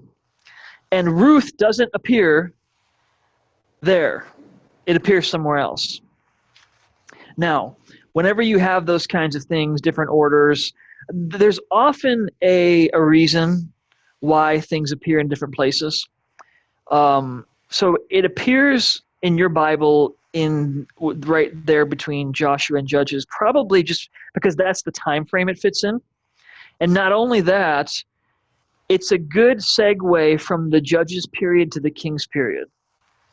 Because we move, Ruth is really, in some ways, it's about Ruth, obviously, and Naomi, but the ending of the book is about the ancestor of David. So it's kind of anticipating, David and the kingship that's coming up.